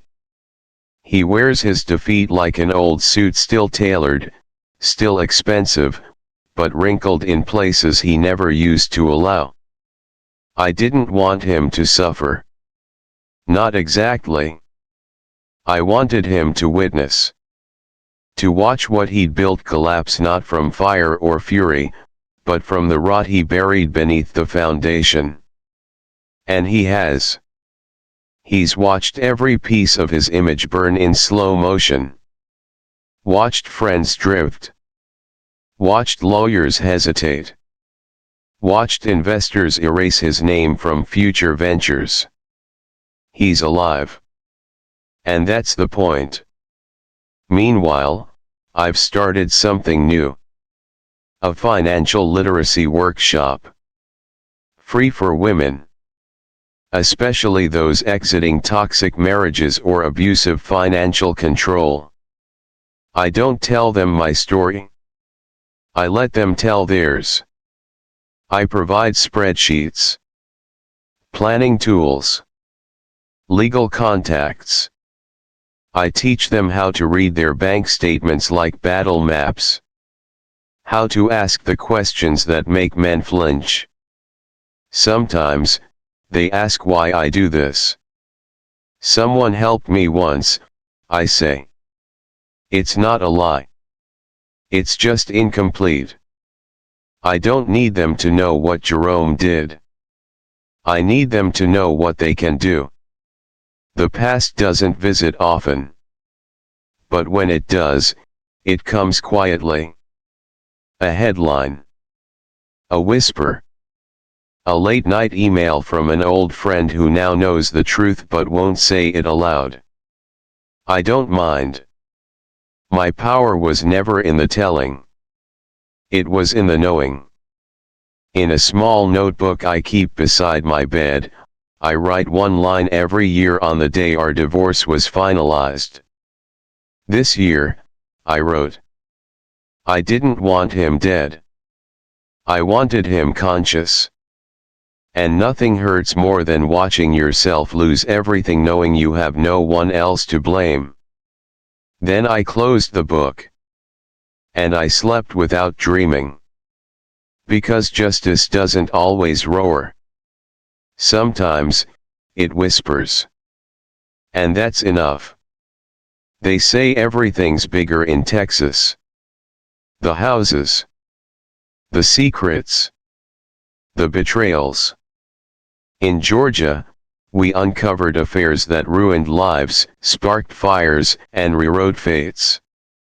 But in Texas, the games are dirtier. The stakes are higher. And the endings, even bloodier.